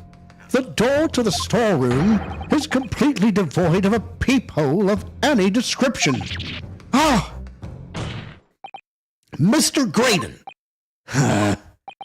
You couldn't possibly have witnessed the crime as you claim to have done, because at the time it happened, there was no peephole in the door. In other words, your testimony is a catalog of lies. I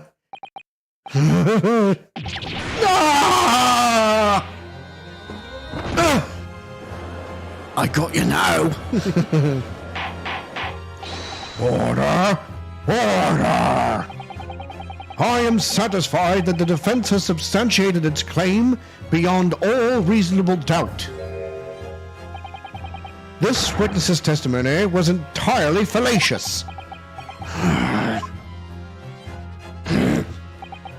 That's not the only thing we now know beyond all reasonable doubt. My learned friend's assistant's guilt can no longer be denied. The woman tampered with the crime scene. But more importantly, Good Lord! There's more Lord Van Zeeks. the defense may have established a reprehensible instance of perjury, but that is no proof that this man is the victim's killer. Yes, that's right. What? I was there at the scene, it's true. And I was shot in the arm, it's true. But that's all. Yes, in fact, if you look at the circumstances, I am the victim here. Oh, please, no! I don't believe this. But they're right. As it stands now, I don't have any definitive proof that he is the culprit. Still, he can't worm his way out of it now. Iris? You know what they say? There's no point locking the cat's door after the cat has bolted. How ironic. Isn't that right, Rune? Huh? As Hurley's always says, one lie begets another. No, wait. That might have been a line I wrote for him in one of my stories. Well, no matter who said it first, you're right. Mr. Graydon, not only did you give false testimony to the court, but the lies you told make no sense. Make no sense? What do you mean by such a remark?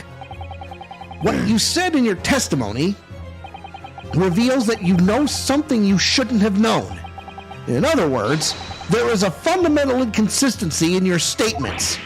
What? Objection! Objection! This is provocative talk, counsel. Won't you enlighten the court? Explain this alleged inconsistency. Iris was right. One lie begets another. The inconsistency is revealed by the lies in the witnesses' statements. They show that Mr. Graydon had knowledge of something he shouldn't have known about, namely the peephole. Of course. The point is not that you lied in your testimony, Mr. Graydon. It's the nature of the lie you concocted that is so revealing. You're not making any sense. Then let me ask you a simple question. How is it, Mr. Graydon, that you knew of the existence of the peephole in the storeroom door? What? Well, obviously, Has the cat got your tongue, witness? The peephole in the door was made after the incident occurred, and once I returned to the shop, having failed to catch the two burglars, Scotland Yard's investigators arrived immediately.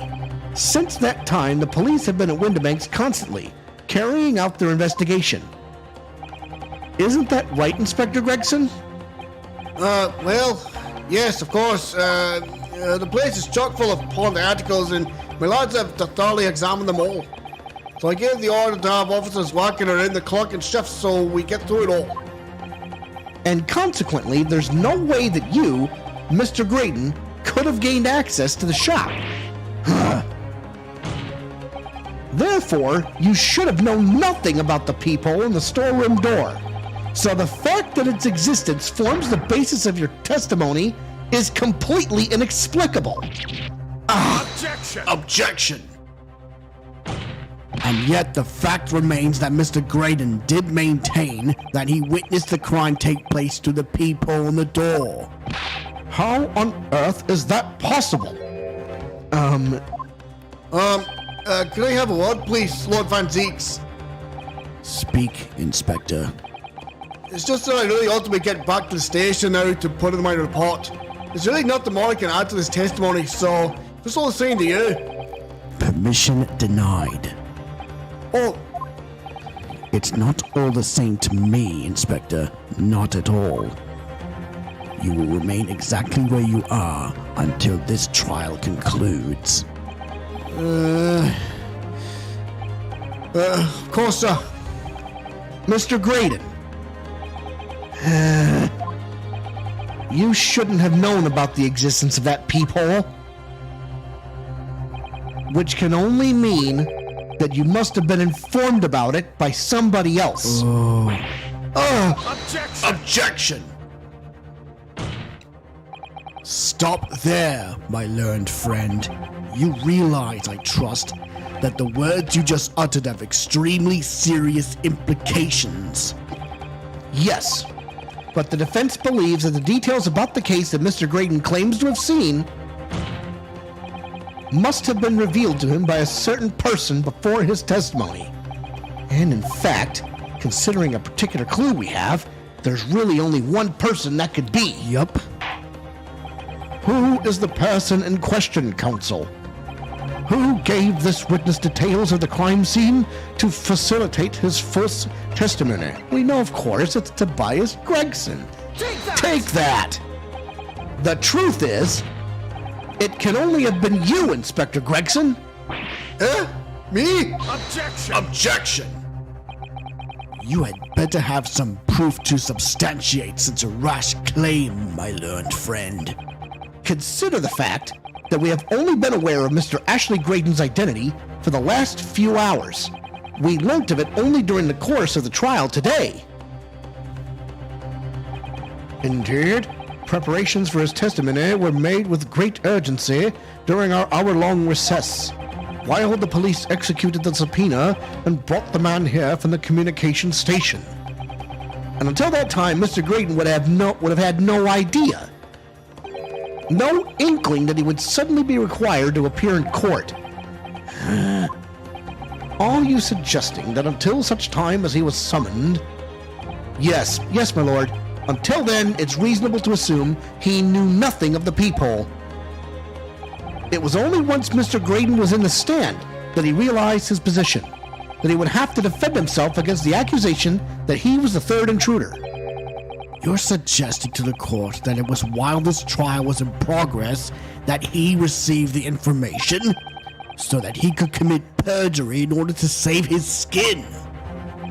Exactly. And the only person with knowledge of the investigation that he had any contact with is you, Inspector Gregson. This is a blooming outrage! Why would I be giving away details of our investigation to this fella, eh? I was summoned to his lordship's chambers during the recess in any case. Had you forgotten that? Quite true. I had a number of questions regarding the events that transpired at the pawnbrokery. Which means the first time these two laid eyes on one another was after proceedings resumed following the recess. Since then, they've been in full view in the stand, where such illicit discussions couldn't possibly have occurred. Oh, they did. If you were paying attention last episode, they certainly did. Oh yeah. Ah! Ooh! I just remembered something, Rune. What is it, Iris? There was one time before, wasn't there? I think it was when Ginny was testifying. Oh yes, now that you mention it, when the bailiff was dispatched to retrieve Mr. McGilded's music box from the scene of the crime. That's it! It was during that testimony. I remember finding it strange at the time. Mr. Graydon and the inspector seemed to be having some kind of secret discussion. That's right. It would have been possible for you to give Mr. Graydon the information he needed then. You little torag! You're making all this up! I'm a respectable Scotland Yard inspector for crying out loud! Why would I do something like that? Why would I be giving away confidential details of the likes of this bloke? Admittedly, you wouldn't have any reason to do something like that for no gain. But perhaps it was part of a deal of some kind. Then it starts to make more sense. What deal, Counsel? I wonder if perhaps, in exchange for details about the peephole at the crime scene, Mr. Graydon agreed to give a certain something to the inspector. Huh? I'm sure I need not remind the inspector that if found to be true, striking a deal of any kind with a witness would be considered a gross case of malfeasance. Well, Objection! Objection! It's becoming clear that jumping in with accusations is this Nipponese student's specialty.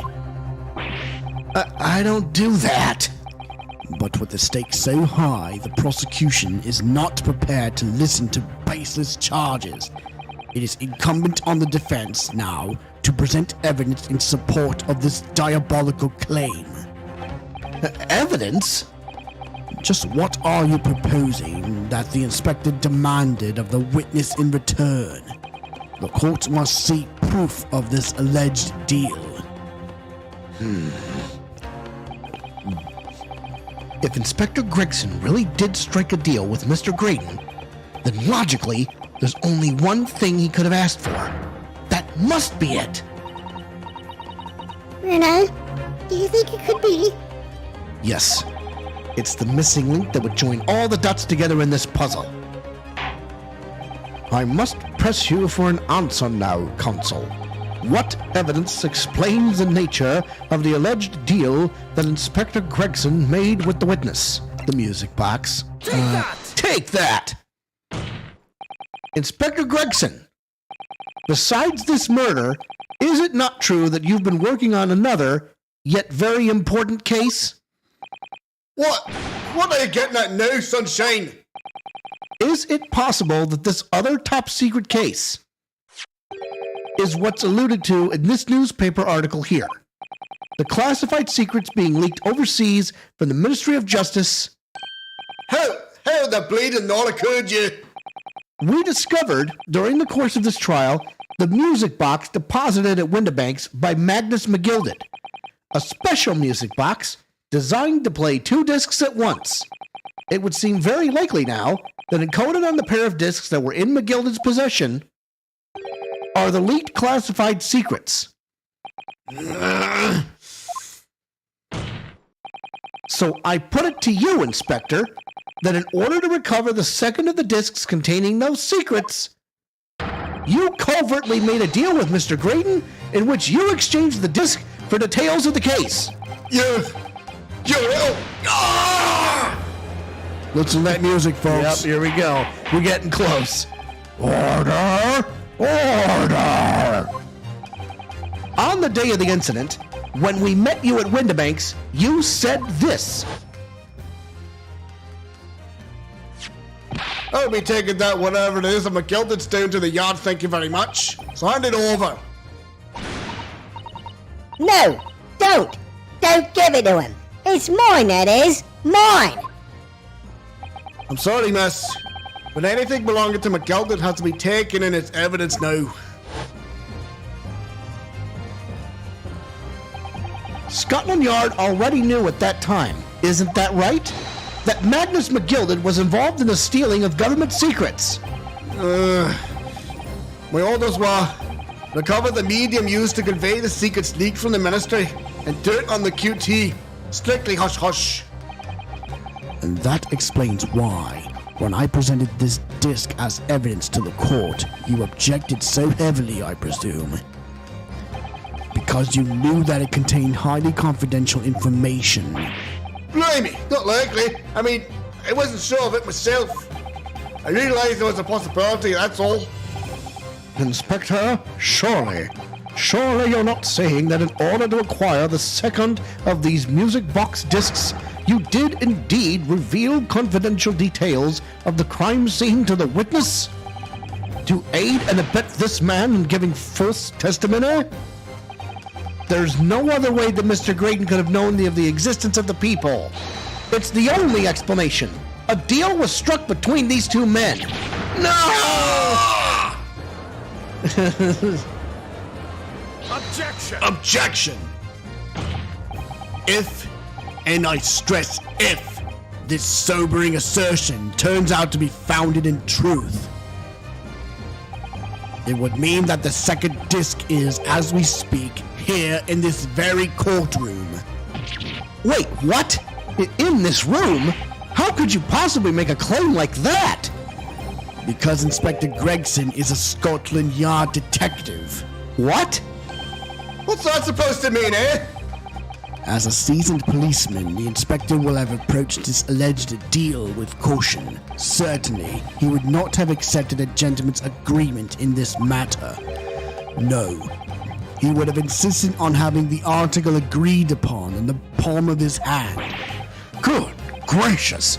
Then you mean to say Inspector Gregson already has the item in question in his possession? He has the second disc actually on his person? Yes! The defense demands that the inspector is searched at once! Uh-oh. Definitely. They can only have struck a deal with each other when Judy was testifying before. And Gregson hasn't moved from the witness stand since. My lord, please, order an examination of his personal effects immediately. Well, Inspector?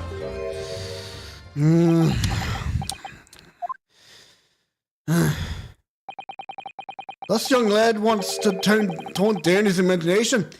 He's insulted me in my profession quite enough. Huh? However, if you'll put this man to bed and dispel any doubts about my involvement, then I'll happily submit to a body search. What? He's going to agree to it? I presume you're aware of the precipice on which you now teeter, my learned student friend. You've made a most serious allegation against Scotland Yard here. If following the search of the inspector's personal effects, no disc is found, you will be deemed unfit for court service. This trial will end, and my country's government will formally demand of yours that you are severely reprimanded. That sounds serious. Indeed. To have a visiting student make such defamatory remarks about our country's most senior police force is not something Her Majesty's government will be able to overlook. You're just threatening Reno because you're scared. The accusation is beyond serious. You must be prepared for grave consequences. It's true. I can't imagine Gregson would have accepted a gentleman's agreement for something so critical. The disc must have physically changed hands, which means the inspector should have it. But somehow, something doesn't feel quite right here. Remember? Very well, counsel, you know the implications. So let me ask you one final time. Yes, my lord. Do you still persist in formally requesting a search of the inspector's personal effects? Search someone else. Yes. Yes, the defense formally demands the search be conducted.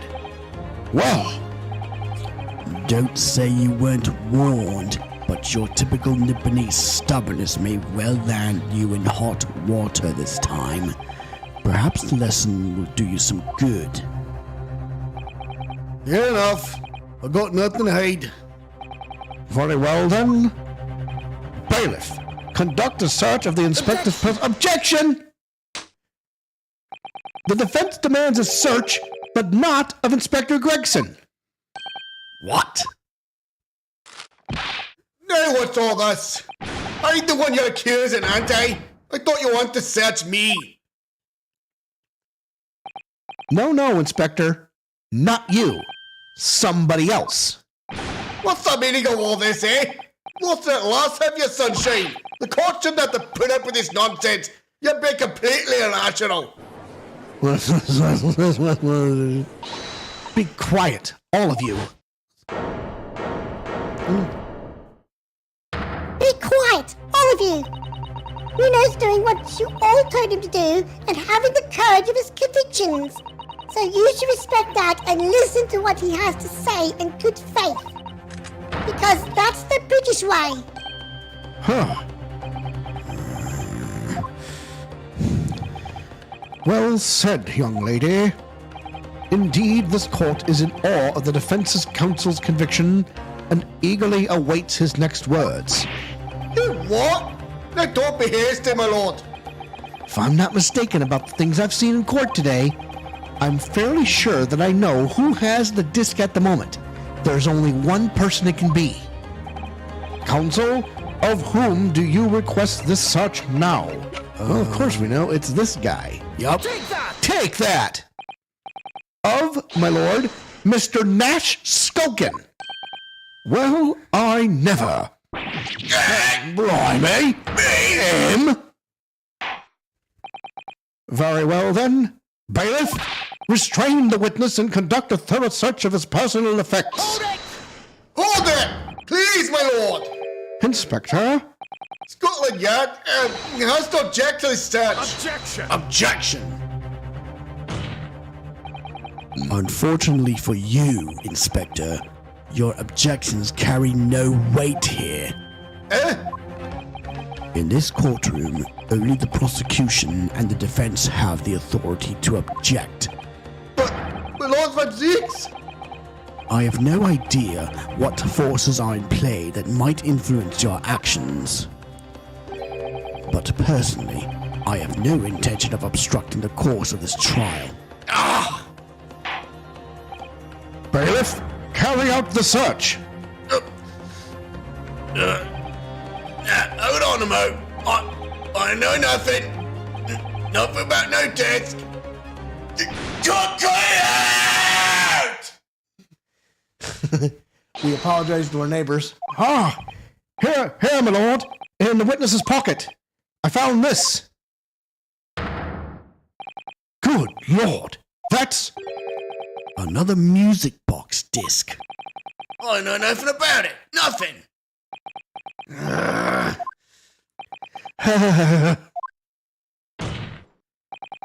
That is the second music box disc left behind by Magnus McGilded.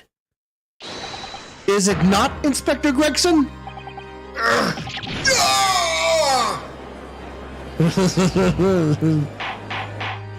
Order! Order! Mr. Skulkin, what have you to say for yourself? God Bennett! I mean, just God flaming Bennett! I swear I didn't know nothing about that disc. Honest to God. counsel, would you please explain what exactly is going on here? The alleged deal that was struck between was okay. Let me try this again. The alleged deal that was struck was between this witness and this detective. No, without question, my lord. Then, for pity's sake, why on earth was this man in possession of the disc that the inspector traded for information? Inspector Gregson is a shrewd, calculating man who rarely loses his composure. But at one particular point in his trial, he exhibited some unusual behavior for a brief moment. I don't recall. What unusual behavior? It was, yes, during my cross-examination of Mr. Graydon. Tell me, Mr. Graydon, when you left the pawnbrokery that night, was it by any chance with the second disc in your jacket pocket? I admit to nothing of the sort. You little tornado! Hey, get off me! While Mr. Graydon answered my questions, the inspector appeared to have grabbed Natch Skulkin by his coat and was shaking him violently. Yeah, he did, no. Thought me noggin was going full clean off, I did. Oh, I was wishing I'd been born as me brother, I was. And what exactly happened to make the detective attack you like that? I ain't got a clue. He just suddenly turned and grabbed me whistle like that and started shaking me. Why the blazes didn't you mention the third gun when we got you down the station? That's what he said. He had it right down my earline, he did. He head's still throbbing down. The way the detective behaved then was extremely out of character. But looking back now, it must have been then that he did it. That was the opportunity Inspector Gregson created for himself in order to hide the disc. Well, bless my wig. He hid it. Yeah. But I'm afraid I failed to comprehend the motive here. If the detective had acquired the disc he was after, why on earth would he then proceed to hide it in another man's pocket? This is a court of law. He could have submitted the item as evidence. It would appear, my lord, that the inspector was not at liberty to do that. Why ever not? As the man himself revealed earlier, his current assignment has some special conditions.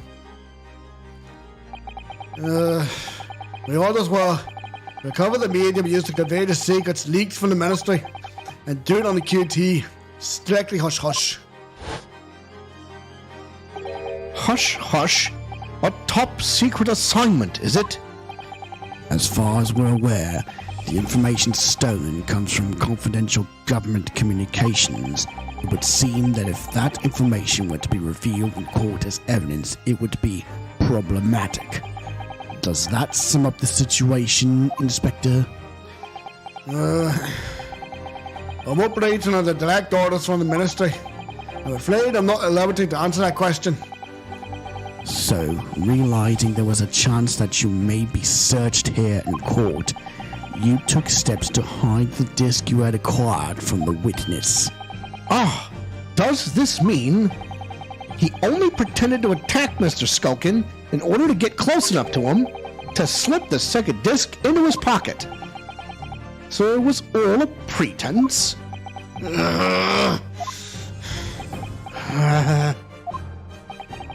Well now, Inspector Gregson, and you, Mr. Graydon, are you prepared to admit to the accusation made against you of this alleged deal?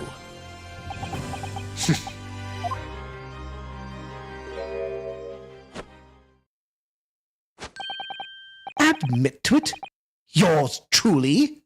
Please. Mr. Graydon, clearly our Eastern visitor has an uncommonly active imagination. Huh. However, there's no proof that I passed that disc to the inspector. Objection! But then, how do you explain the reason why you knew about the peephole? I'm under no obligation to explain. What? Yes, I lied in my testimony. That I admit. So sentence me accordingly. But that is all I admit. Murder? Leaking government secrets? Striking a deal with a detective? All of it is this young Eastern man's fancy. I have no idea what any of that is about. You what?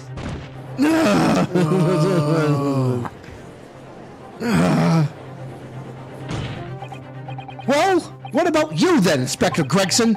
Do you admit to making a deal with Mr. Graydon in order to acquire the disc? Ladies and gents of the jury, as a Scotland Yard inspector, I will declare this and nothing more. Huh? I am acting in the best interests of the country. Whatever I've done, it's been in the name of justice. Yeah.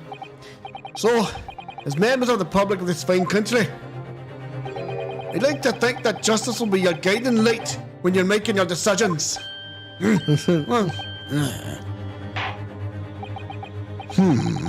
This is quite a quandary indeed. Rarely have I encountered such extraordinary tumultuousness in the concluding of a trial. Nevertheless, in the absence of any further evidence to be presented, I believe it is time that we put the matter to the jury for their final leanings. Well, no. As fellow servant to Queen and Country, I must say I sympathize with the inspector. Yes, he's a dependable man, I'm quite sure.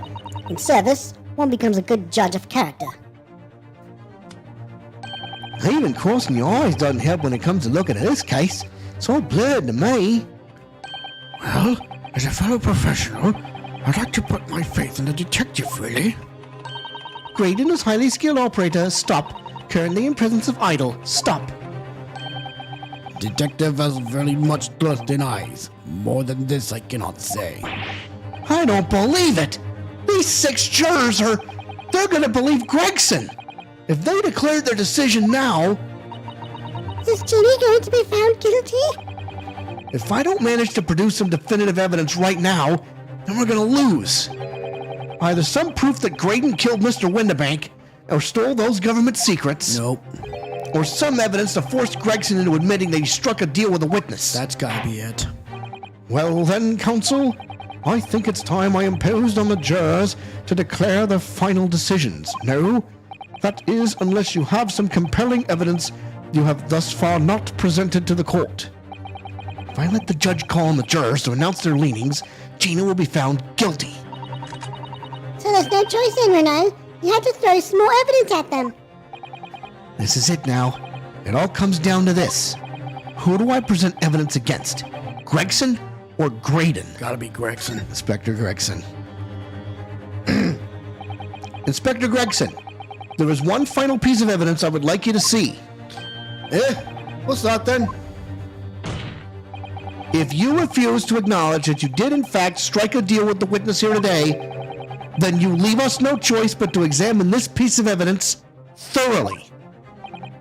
Well, go on. This is my last chance. Looks like I'm gonna have to force his hand here.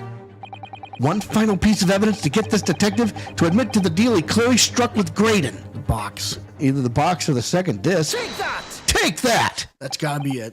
Is that Mr. McGilded's peculiar music box, counsel? Yes, with the disc already in place, ready to play. I think perhaps now would be a good time to listen to the sound produced by the music box again. Only this time, with the second disc we've just discovered set in place as well. Goodness, this disc, counsel. Hold it! No, wait! I can't let you do that! Why not? But because it's got nothing to do with this case. That's why. Objection! Not true, Inspector. The defense has already proposed that the sounds heard by the court earlier from this music box were part of a Morse code message. We know that Morse code comprises of 2 distinct tones. The defense believes that the second disc contains the second tone needed to complete the message, and now we have a chance to confirm that theory. But crying out loud, Sunshine! We're talking about state secrets here. You go letting the whole courtroom hear confidential information like that. It's treason. Then do you admit the charge that in order to protect those state secrets, you engaged in unlawful dealings with the witness? You're mad. If you let that secret information out to the public domain, you'll be making it an enemy of the entire British government, you idiot! Objection! Let's not forget, Inspector, that you, a Scotland Yard officer, leaked confidential case details to a witness. That you continue to lie to the court, and all because by fair means or foul, you're determined to do your duty. Well, by fair means or foul, I'm prepared to do mine. Don't you dare! I will stop at nothing to protect my client. I don't care who I make an enemy of.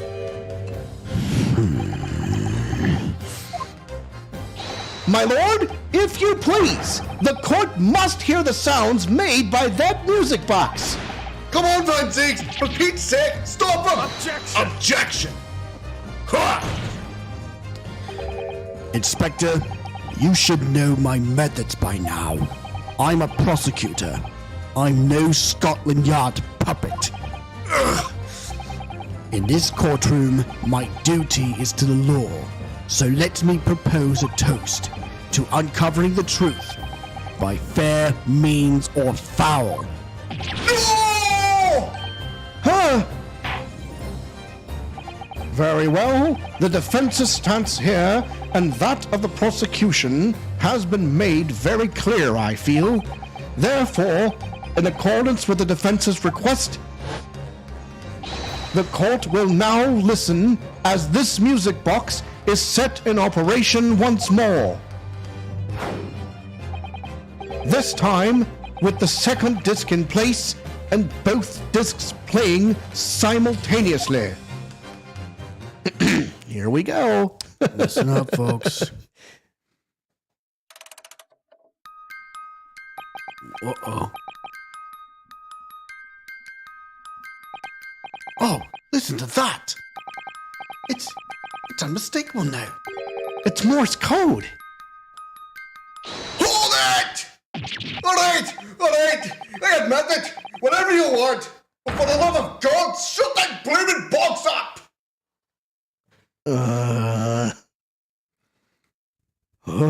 Just silence in the courtroom. I have to get ready for this. Let me ask you again then, Inspector Gregson. Did you or did you not strike a deal with the witness next to you in the stand, Mr. Ashley Graydon? Specifically, did you furnish the witness with confidential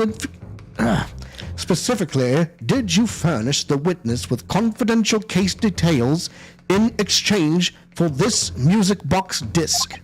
Did you reveal the existence of the peephole in the spawn block? God damn it. Did you reveal the existence of the peephole in the pawnbroker's storeroom door, Inspector? I did. Ha! Stop! What are you doing, man? It's all exactly like the young Eastern lawyer said. When the trial resumed after the recess, we were stood here in the stand together. That's when he approached me with a deal. Shut up, you imbecile! Shut up! Psst. You there. You're the detective who turned up at the pawnbroker the other day, aren't you? I may have something you're looking for, Inspector. With me at this very moment. So how about a trade? I suggest you accept. Or information that may make certain individuals uncomfortable will soon become very public indeed. Can't let that information become public knowledge. Not under any circumstances. So I accepted the man's proposal and told him details about the case that should have put him in the clear. The peephole in the storeroom door and the bloodstains on the overcoat. By giving false testimony, this witness intended to have the defendant wrongly accused of murder. Inspector, you knew that. Yet you still revealed those details to facilitate the witness's perjury. I did. But then it turned out the peephole had only been made that night, after the incident took place. Scotland Yard wasn't aware of that, if I'm perfectly honest. Well, Mr. Graydon, what do you have to say for yourself? There's nothing and no one left for you to hide behind. You struck a deal with the inspector in order to escape conviction of a very serious crime, namely this. You are the third intruder who broke into the pawnbrokery on the night in question, and you perpetrated the murder of the proprietor, Mr. Pop Windibank. You! Traitor! I shall have your bloody head for a bloody... Get back here, you bloody Israel! Let me go! Let me go, you bloody idiot!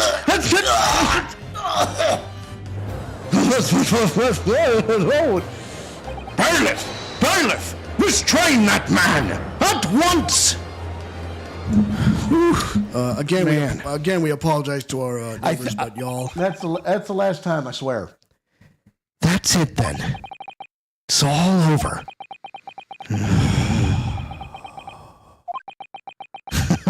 But it was worth it. Yep, sure It was was. so worth it. Yep. Oh boy. I despised my life growing up. Those slums are vile places. I was cursed from birth, born into poverty, the son of a penniless artisan.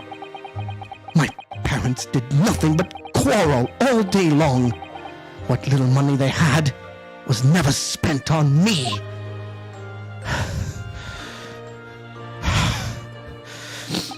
So I set about studying to better myself, to one day escape from that hellhole. And you eventually became a communications officer. I admire your determination. But then you decided to try sell government secrets? Why?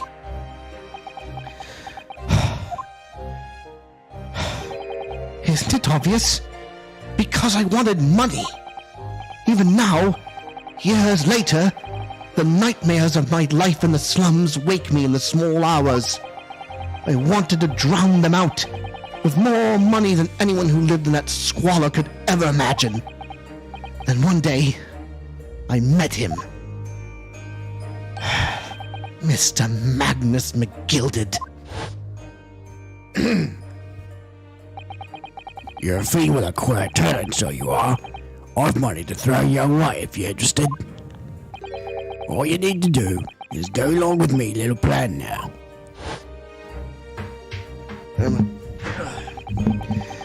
I was to steal the ministry's telegraphic message logs, and McGilded would buy them for a handsome sum.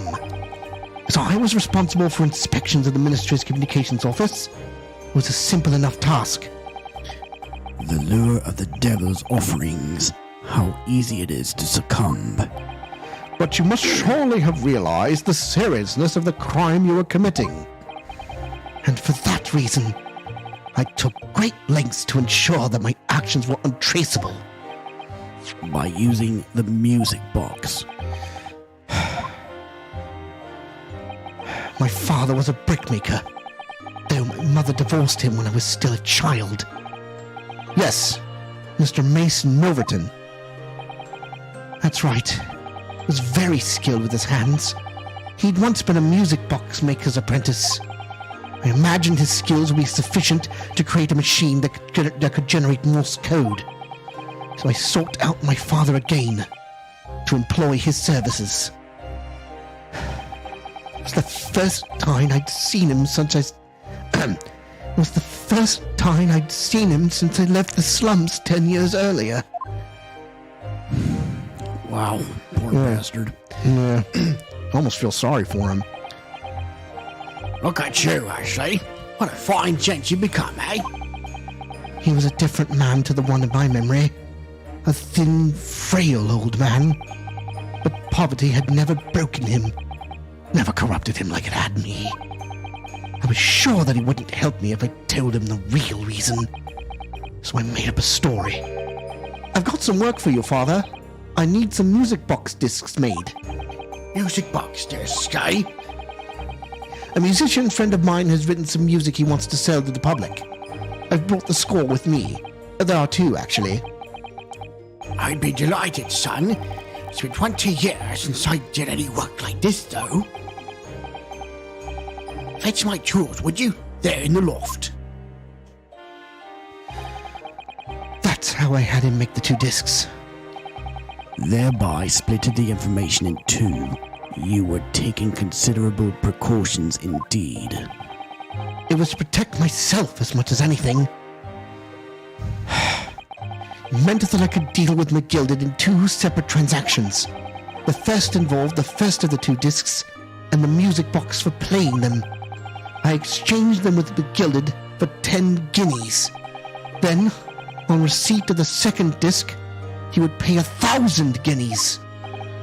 So, what happened on the omnibus 2 months ago was the second part of a deal, the exchange of the second disc. Yes, I'd sold the man information that way a number of times already, but it seems he became reluctant to part with his money. But that doesn't quite make sense, Mr. Graydon. For why was it that on the omnibus 2 months ago, your father, Mr. Milverton, was the one dealing with Mr. McGilded and not yourself? When I received the 1,000 guineas after my first completed dealings with McGilded, I decided to give 200 to my father for his troubles.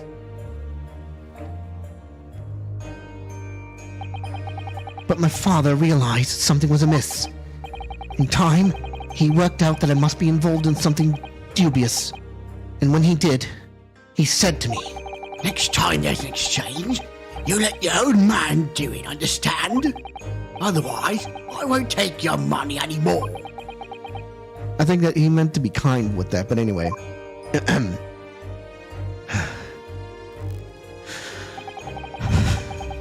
That was my father's way of dealing with it, I suppose. Climb into the omnibus, hand over the second disc, and take the money from McGilded. That's it.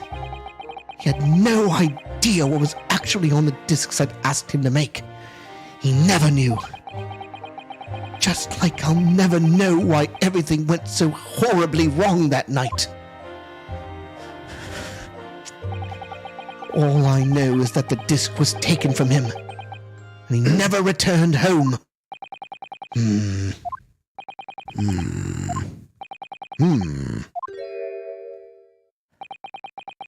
It was only then that I found out what a sort of a monster McGilded really was. So after 10 years of not once uttering it, I swore on my father's name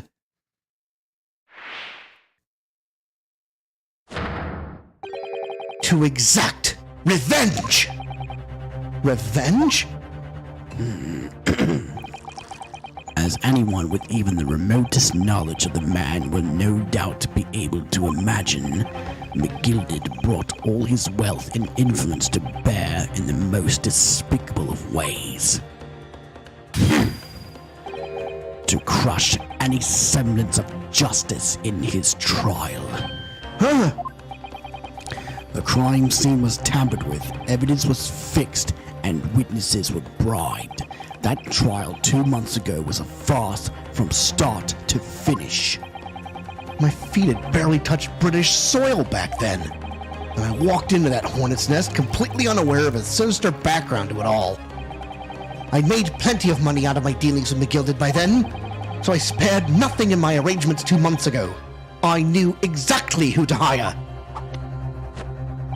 If you're willing to pay the price, there are people in this city willing to do anything you ask.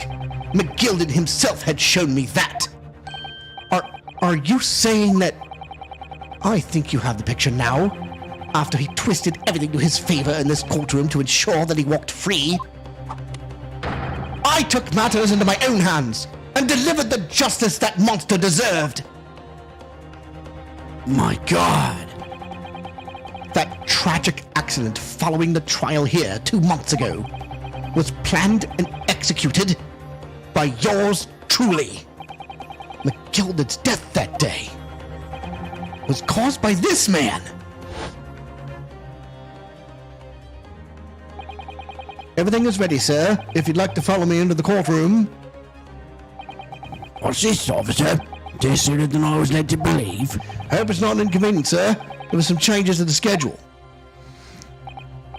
Well, I must be making tracks now. Just time for the inspection. You're going to examine the omnibus again, so I'm told. I asked if I could be present for it myself. So that policeman who came to tell McGilded he could examine the omnibus again? That's right. An imposter. Hired by me. McGilded used his wealth to manipulate the trial. He paid people to adulterate the omnibus with all manner of false evidence. He threatened witnesses to lie in their testimony. My God. So I gave the man a taste of his own medicine. Once the omnibus was doused in paraffin, one of my sham policemen ushered McGilded inside and sent him on a one-way journey to hell. Ha! An eye for an eye. That's how I avenged my father's death. There. A spine-chilling account indeed. But that wasn't the end of it for me. There was a loose end, you see. A loose end? Yes, I should think it's obvious. The second disc, which my father had taken to exchange with McGilded. Ah, yes. There was indeed no mention of it in the man's trial 2 months ago. Clearly because it had been removed from the scene of the crime. When I realized it was missing, I remembered something. Something from the first time I dealt with McGilded.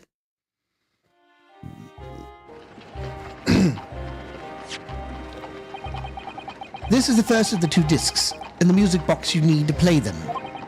Well, look at that now. What an ingenious little invention. So then, as promised, 10 guineas for you, young man. What's this? Winterbank's pawnbroker, eh? Aye, it is a pawnbroker's ticket, so it is. You can use it to redeem an article I deposited there for you. There's no need to give a name. Just hand over the ticket and tell the fiend the watchword. I'll put it to you in pawn for you. It'll fetch you good 10 guineas if you sell it, so it will. I've never heard of a pawnbroker being used in quite that way before. Have you not, Mr. Graydon? London's pawnbrokers are very useful places, you know. Each one's like an extremely secure vault.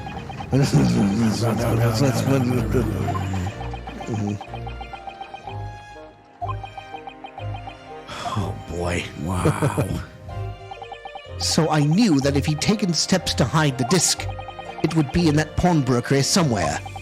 And that on the night he killed my father, he must have entrusted the ticket to someone. Yes, to Gina. I remember now that when we first met you at Winterbanks that afternoon 2 days ago, you had a description, Miss Lestrade, written down. How did you know who you were looking for? From the trial. That pickpocket's testimony was clearly particular. Peculiar. Anyone could see that. I realized immediately that she was another of McGilded's pawns, that he must have threatened her somehow. I was fairly convinced it would be her who had the ticket. I started to make some inquiries. I had a strong suspicion the girl would come out of the woodwork on the redemption deadline. And he was absolutely right. And yes, sure enough, she did. All I needed to do was wait until the girl went to Winterbanks to redeem the articles. But unfortunately, she redeemed only McGilded's overcoat and the one disc that was in its pocket. The all-important music box with a second disc inside was missing. Because it had already been forfeited 2 days earlier. But I was unaware of that fact. Had I not been, I could have avoided my nighttime excursion.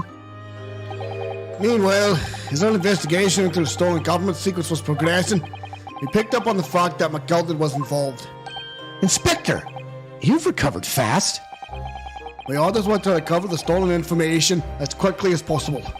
So we started gathering the fellow's possessions and examining whatever we could lay our hands on. We had a full-scale investigation going on at the yard, but we had to keep it as quiet as we could. Then, when the inspector here took the disc from me in the pawnbroker that day, I became nervous. I was sure the music box and the second disc was still there in the shop somewhere. So I knew that it was a race against time. I had to find those articles before the police did. So that's what prompted you to break into the place that same night. With the help of your old friends, the Skulkin brothers.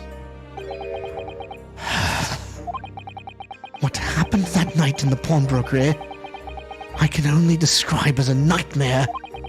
While Nash and Ringo were searching the counter, I'd located the music box I'd sold to McGilden on the shelves of forfeited articles. And the second disc was inside. Yes. I slipped it into my pocket with a very deep sigh of relief.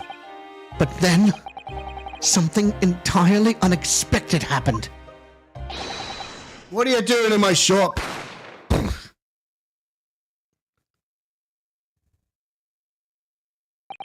A gunshot rang out in the shop, and I felt a sharp pain in my left arm. The broker fired his gun, and the bullet pierced your limb. Yes, exactly. But unfortunately, I decided to bring my own gun with me that night, just in case. That's right. Bang. Yup. That poor bastard. Before I knew what was happening, I'd fired back. The man had already returned to flee. I hadn't intended to fire in his direction, much less kill him. But unfortunately for both of us, the bullet hit home. It struck him in the middle of his back as he fled through the storeroom door for refuge. A sorry, sorry tale. It all took place in the blink of an eye. I don't imagine Nash and Ringo even realized what had happened at first. I was terrified, so I fled.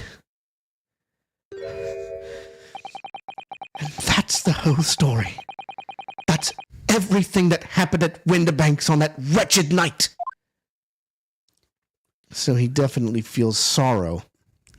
Yeah. May I say something real quick? This dude is a rising star now. What, me? Me? Yep. Oh, hardly. Oh, stop it. Anyways. Silence filled the courtroom. Here we go.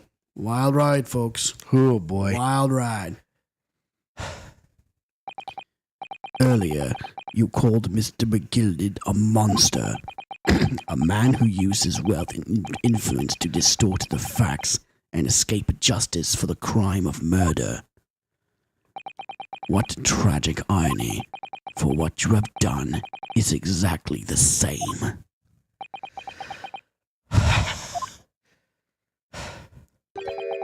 You've become the very monster you saw and despised so deeply in McGilden. Yes, I think I have.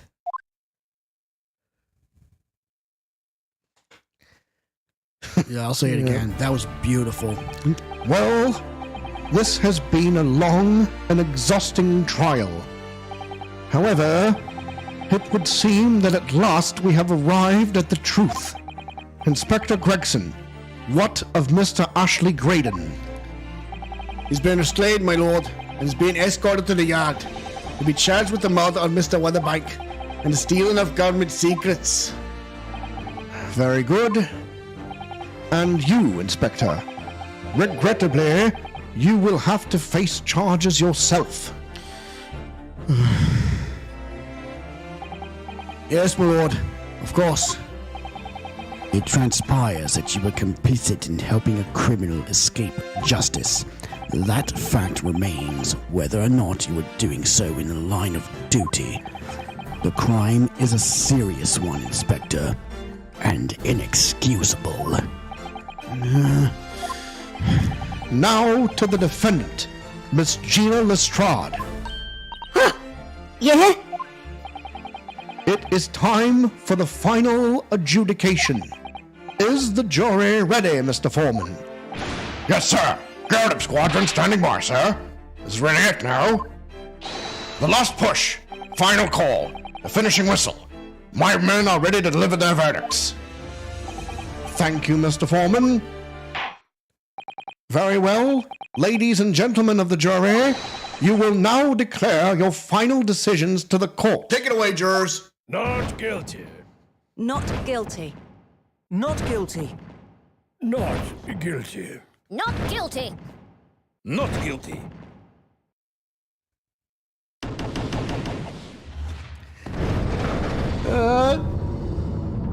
Yay!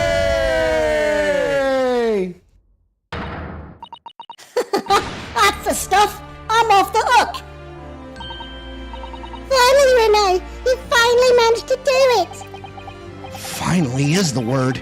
I really wasn't sure if we'd come out on top for a while there. Susie was right. You're the best lawyer in the world. Miss Lestrade, I am not finished with you yet. Hey, what are you looking at me like that for? Before you start enjoying your freedom, there are certain other crimes to consider. Hey? 2 months ago, in my courtroom no less, you gave false testimony, did you not? And in relation to the trial today, not only did you unlawfully enter Winterbank's pawnbrokery, you also attempted to abscond with Mr. McGilded's property, it seems. Hey? I never done nothing of the sort. Of course not. It's not like you were gleefully wearing McGilded's coat in your cell yesterday or anything. Aw. And just when I was getting excited about throwing a party for Ginny this evening. And turning our attention to the defense. Determining that when played together, the music box discs contained a message in Morse code was certainly a most unexpected revelation, counsel. Quite so, my lord. The prosecution was caught entirely off guard. In fact, I think we should applaud my learned friend's courage here today. I propose a toast to demanding that government secrets be disseminated before the entire courtroom. Very sorry about that. It's the only way I could get Inspector Gregson to admit to what he'd done, so... If I may say something on that point... If I may say something on that point, it's, about the sounds produced by the music box before. I do wonder if that really was Morse code at all. What are you saying, madam? Oh, well, it's just that I'm really rather fanatical when it comes to Morse code, you see. So much so that the whole world seems to be covered in dots and dashes to me, in fact. Goodness, madam, an unhealthy level of obsession one feels. But I must say that in my opinion, the sounds produced by those two discs were nothing more than that. A meaningless series of two different tones. What? Can that really be? It wasn't Morse code after all? My lord, the defense would like to listen to the music box again. Are you off your nut? How many times do I have to tell you? Those discs contain minuscule secrets, sunshine. This courtroom is not an appropriate forum to discuss the nature of the government communications. We know McGilded conspired to trade national secrets with our enemies, secrets acquired from Mr. Graydon. Now that the man has admitted to his crimes, we have no need to pursue the matter further. Ugh. It's really gonna bother me.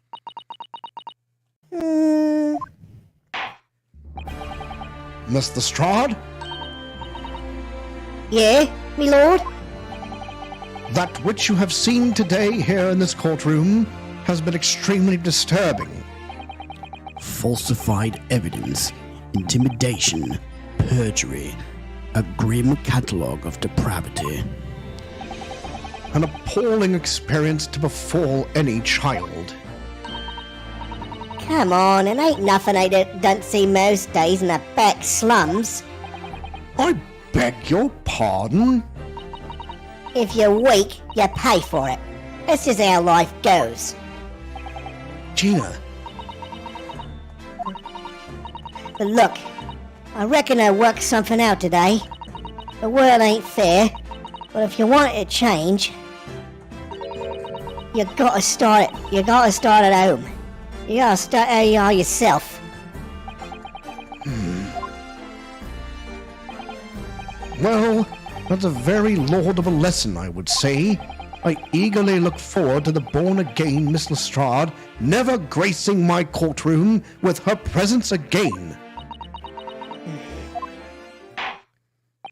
Now, with regard to the murder of Mr. Pop Winderbank, proprietor of a pawnbrokery business on Baker Street, I hereby declare the defendant, Miss Gina Lestrade, All together, everybody!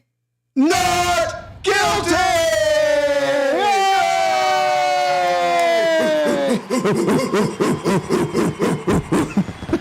Ready, Gina? Fire!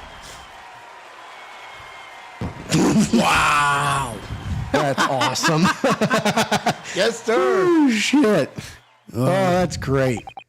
That is all. Court is adjourned. Wow. Finally. Now this is where we start to come down. We're getting off the ride here, but it's a really slow process. Yep.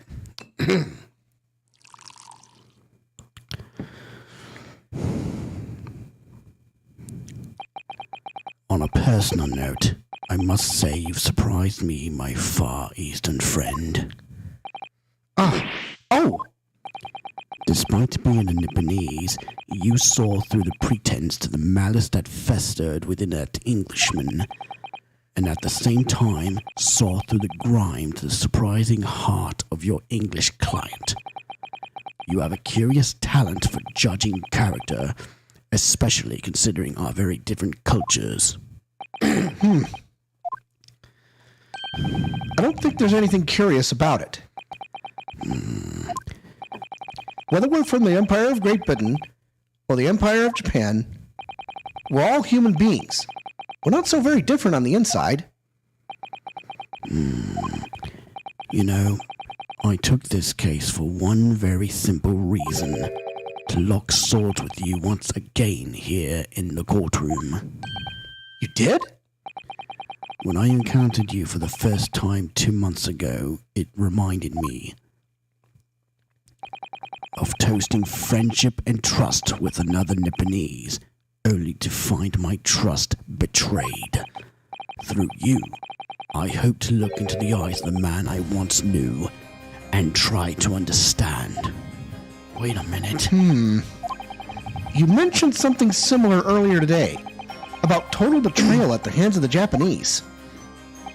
What happened exactly?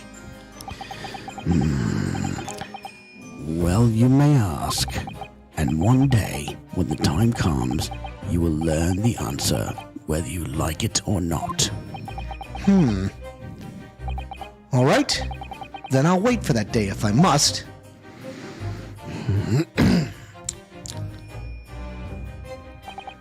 Coming to be known as the Reaper of the Bailey and my retirement from service 5 years ago, it gives me cause to wonder if our meeting has some deeper purpose. So, farewell, my learned Nipponese fellow, until we meet again. Whoa. This one's Respect. yeah. Well, yeah. There's some shit going down. Oh yeah. Meanwhile, 17th of April, 5:24 p.m., the Old Bailey, defendant's antechamber. It's done. It's over at last. But where's Iris disappeared to? Congratulations, Gina. I knew it all along. I knew that you were innocent. Well, you did what you said, Mr. Naruto. You believed in me, Right up to the end. You're as odd as your name. What's odd about it? I told you I had faith in you, didn't I? No one ever has before, see? Kept a promise, I mean. Properly. That's awful. Figured something out today. All me life, growing up in the slums, I've never trusted no one. But that's just 'cause I've been scared of being stabbed in the back. I mean, the more you trust someone, the more it hurts when they let you down. Yes, I think I can understand that. After all, I had a taste of it in that trial 2 months ago. I chose to trust someone and paid for it. That betrayal left a big scar. You know, though, Gina, I worked out something quite recently, too. Trusting in someone else is really an exercise in learning to trust yourself. When your gut tells you it's the right thing to do, and your trust is rewarded, there's no better feeling in the world. I think I have you to thank for reminding me of that valuable lesson. Well, if you say so. Don't make a fat lot of sense to me, though. I'm trying to say that putting my faith in you, Gina, has been a real pleasure. For crying out loud, pack it in! I suppose I sort of feel the same way. I mean, sometimes trusting someone else is, alright. Thanks. This is the way I see it, Ryunosuke. A defense lawyer is only as good as his faith in his client. And that comes down to how much faith he has in himself. After this experience, I'm starting to feel like I understand what you mean. Kazuma, am I living up to your expectations? Am I turning out to be the lawyer you believed I could be? Pardon the interruption.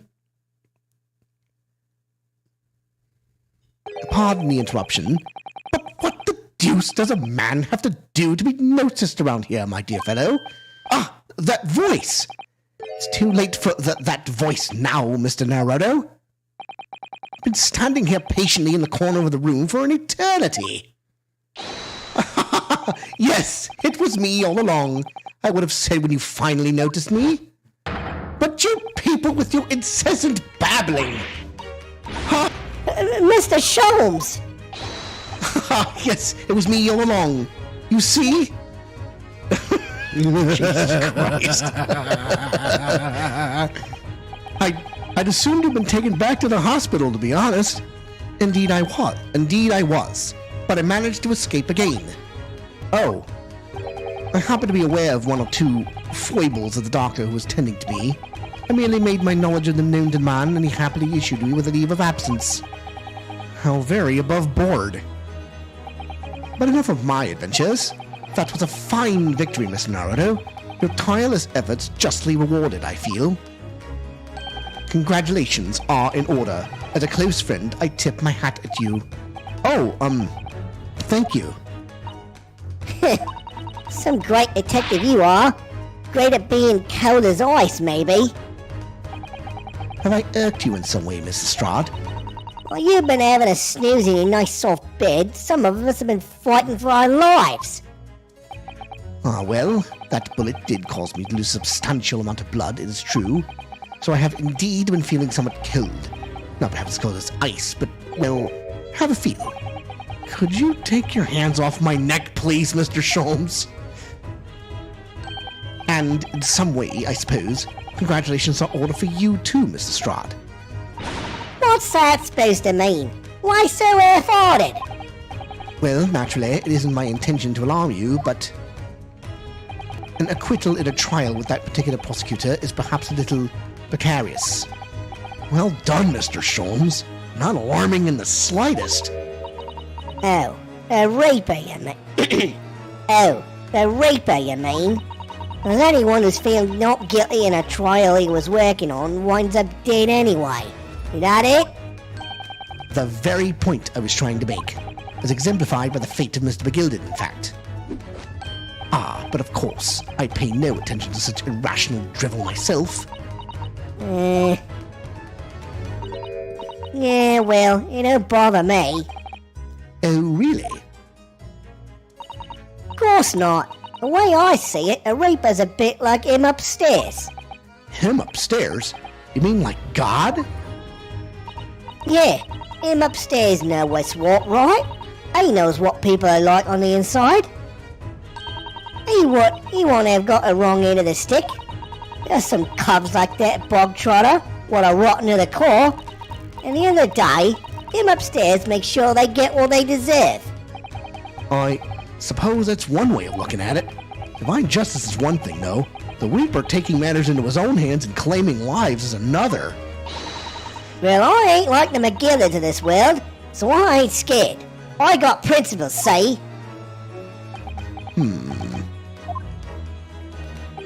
A trait in you which is to be admired, Mrs. Strahd. Oi, just give it a rest, alright? As I was saying, congratulations are in order. The news of your acquittal was very welcome news to me indeed. Let me express my heartfelt congratulations, Gina. Well, there you are, Hurley. How long have you been here? Honestly, I went to the main entrance especially to meet you there. Ah, Iris, my dear, I do apologize. But wait until I tell you what happened. This pair made utter fools of themselves. What happened? As you know, I have a penchant for disguise. I was hiding in this room dressed as a bailiff. But these dolts didn't notice my presence at all. They had no idea. Can you imagine, Iris? Would you credit it? I'm not sure, really. I beg your pardon? I'm sorry, Hurley, but you just don't have the weighty presence you seem to think you have. In fact, you really ought to be careful about that. It's going to land you in trouble one day. I'll be careful. Ouch. Anyway, it's such a shame. I was so hoping to throw a party for Ginny tonight, but you won't be able to come, will you? Don't look like I'm gonna be going nowhere for a while. You heard the judge's patter. I got stuff to make amends for, apparently. All them offences. What was it again? Breaking and entering, taking the bog, trying to stuff what was in lug, blah blah blah. Yes, I think you'll find that basically being a pickpocket is the main offense. Driving ain't an offence. It's a job, ain't it? I don't think so. Still, it has got me thinking all this. Maybe I should start looking for another line of work. I mean, you didn't start off as a lawyer, did you, Otto? Well, no, but I was never a pickpocket. Well, anyway, I reckon I can make a change. I'm gonna do something for all them lot like me from the slums. Something that makes a difference for them. That's a wonderful idea, Ginny. And I'm sure you can do it.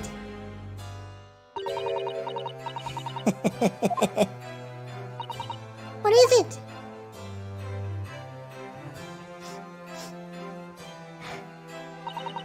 Nothing. Miss Gina Lestrade. Miss Gina Lestrade, the prison carriage has arrived, ma'am. Come with me to the rear gate at once. Right. Well, looks like I'm off then. Yes. Goodbye, Gina, and good luck.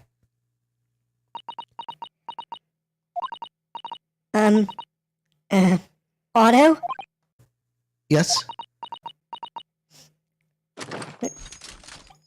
Let me get this thing sorted. What was that for? I don't know. I mean, I don't know what to say, so... Ah, indeed. Perhaps the situation calls for a phrase hitherto missing from your vocabulary, Mr. Strahd. Aye? On occasions such as this, I would recommend a simple thank you. Oh. Oh, yes. It's good advice, Ginny. Right. I see. Well...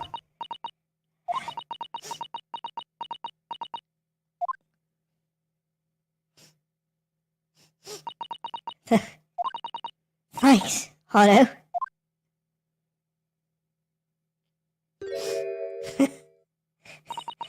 Thank you for everything what you've done. For believing in me. Not at all. In fact, that should be my line. Thank you, Gina. She finally got a smile on her face. Absolutely. Well, that's cute. Lovely. Well, there she goes. I wonder if I'll ever see her again. Well, quite the indomitable pick-purse. Oh, I nearly forgot. I bought a paper outside. It's a special edition, and this trial is all over the front page. Pickpocket innocence proving. Isn't it wonderful? You should have shown it to Gina, Iris. She would have been thrilled. Oh no! How silly of me. Oh, but anyway, would you like the good news or the bad news? Ugh, not again. Well, what do you say, Renaud? Hurley? As usual, I think I'd rather get the bad news out of the way first. Absolutely not. I have no intention of listening to anything but good news. And there you have it. How people answer that question says a lot about them, doesn't it? Let's not go there. Alright then, maybe let's start with the good news this time. The rain has finally stopped. There was a record level of rainfall apparently. Well, that is good news indeed. We can journey back in greater comfort. Right then, what's the bad news? The huge storm has left the seas very choppy. The channel in particular is awful, so sailings out of Dover have been delayed by a day or more. Wait, Dover? That's right. If we head to the station immediately, we may still make it in time to wave Susie off. Huh? But there won't be a train, surely. We couldn't be that lucky. Who do you think I am, Mr. Naruto? Mr. Sholmes? I rushed to Victoria Station earlier and made arrangements for a special express. If we hurry now, we shall be there in time for dinner. And I know of a fine restaurant that serves the most delicious baked sole. The great detective does it again. Indeed, he does. I happen to be aware of a number of the rail transport director's foibles. What? I merely made that my knowledge of them known to the man, and he happily laid on the locomotive. Elementary. Just an idea, but it might be wise to stop manipulating people that way. What are we waiting for then? To London, Victoria! Charge! Had to get that. Had to get that line in. 18th of April, 5:32 a.m. Port of Dover, quayside. Man, 5:32 in the morning. Goddamn. Wow. That took somewhat longer than I anticipated. Susie's boat must be about to leave now. Mrs. Sato, where are you? There she is. Over there, look! It looks like she's reading something. Hold it! Hold it! Mrs. Sato, wait! What are you doing?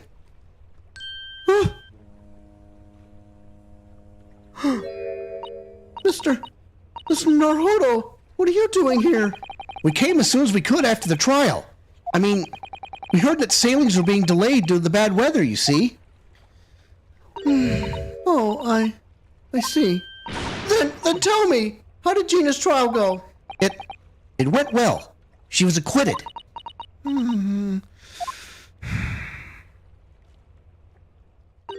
That's wonderful. Really wonderful news.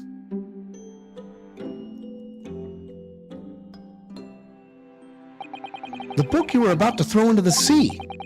It was your encyclopedia of British law, wasn't it? Oh dear.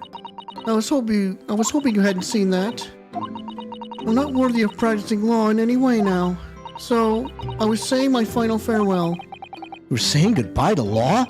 You? Sasato-san? Would I be correct in assuming it's because of the peephole, Miss Sasato? I deliberately altered the scene of a crime, and then I tried to hide the fact. What I did is utterly unforgivable.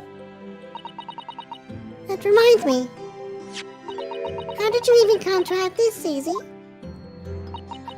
On the evening of the incident, Mr. Sholmes had invited Gina to dinner, if you remember. Oh yes, we had a wonderful time. Well, Gina gave us a little introductory lesson, didn't she? To the art of pickpocketing, I mean. Oh, that was so much fun. I stole Runo's armband. Yes, please don't do that again, Iris. That band's very important to me. Well, if it's so important, you should pay more attention to it. You didn't notice for ages. On a whim, I thought it would be fun to see if I could take the cat flapper-mat, so I put it up my sleeve. Really? And then I rather forgot about it, until I found myself in Mr. Whittabank's shop with it later that night. I see. And then... Bang. Ah!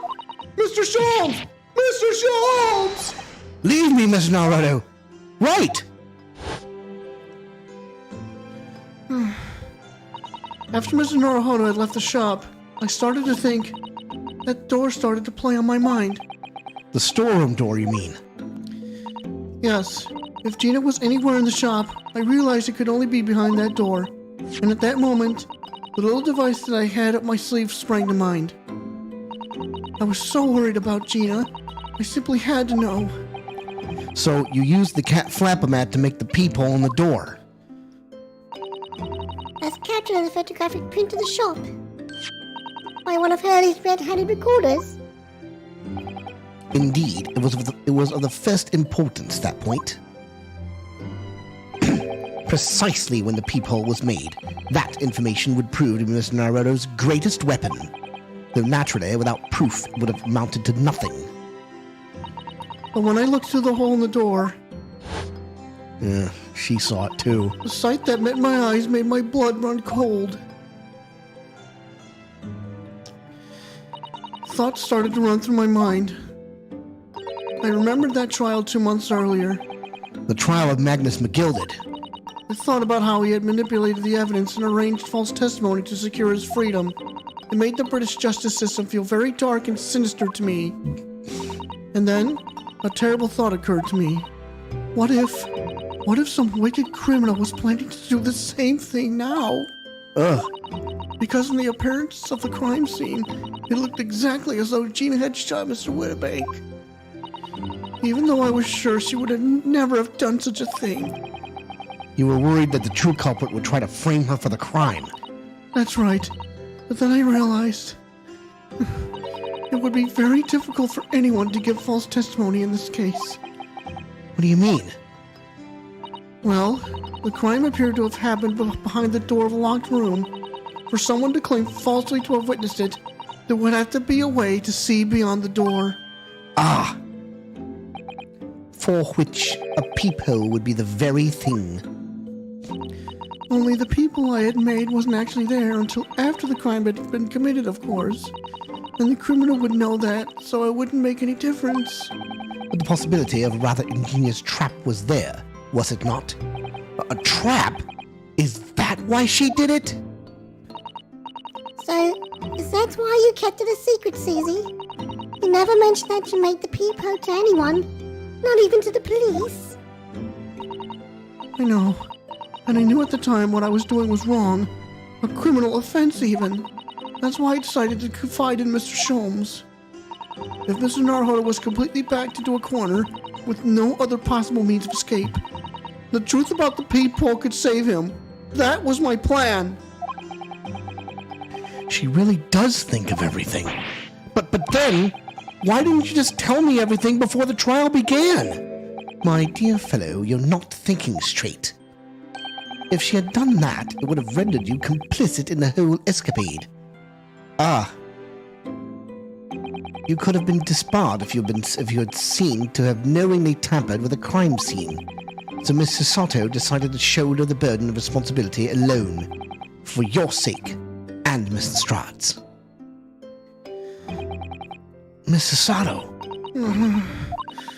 The truth is, when it happened, I did it because I'd lost a little of my faith in the law. Oh. I was worried that the right person wouldn't be convicted of the crime, but the moment I allowed myself to think that is the moment I lost my right to call myself a judicial assistant. What you did isn't comparable to what he did. Graydon is the one who lied in the witness stand, using that peephole as a way to implicate Gina.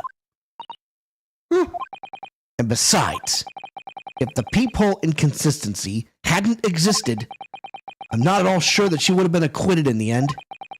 Mrs. Sato, what you did saved Gina's life. Well, with your kind words, Miss Naruto, you've saved me too from my regrets. Aww. I'm about to tear up. Well, not really, but... Well, we must all be thankful that Mr. Strahd's freedom has been assured. Yes, exactly. Although some of the loose ends in that trial will continue to play on my mind, I'm sure. But the revelation of the music box disc contained secret messages, Mr. Naruto. What a triumph to work that out. I'm full of admiration. Well, actually, that argument wasn't quite as compelling as I thought it was. Oh, it wasn't? There was a communications officer among the jury members, you see, a telegraph operator, and she said that the majority of the sounds on the disc were just meaningless tones. As one would expect. After all, we are talking about secret government communications. No doubt they were written in cipher to avoid being readily understood should they have been intercepted. In cipher? I see. So then we could never have hoped to understand the message anyway. Nonsense, my dear fellow. It's quite a zero-pipe problem, I assure you.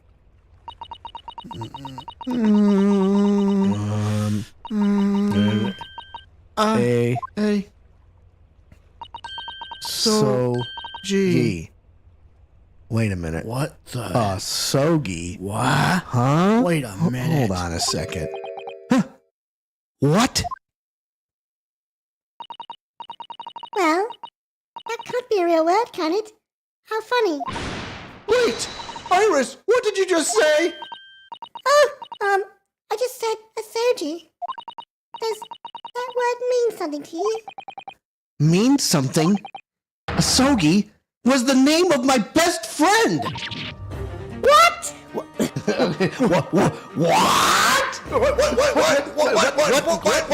What's going on here? Damn it, I wanted to set it up. Sorry. That's okay, we can do that later. But how? How did you know that name, Iris? I wrote it down during the trial before, when the message was playing on the music box.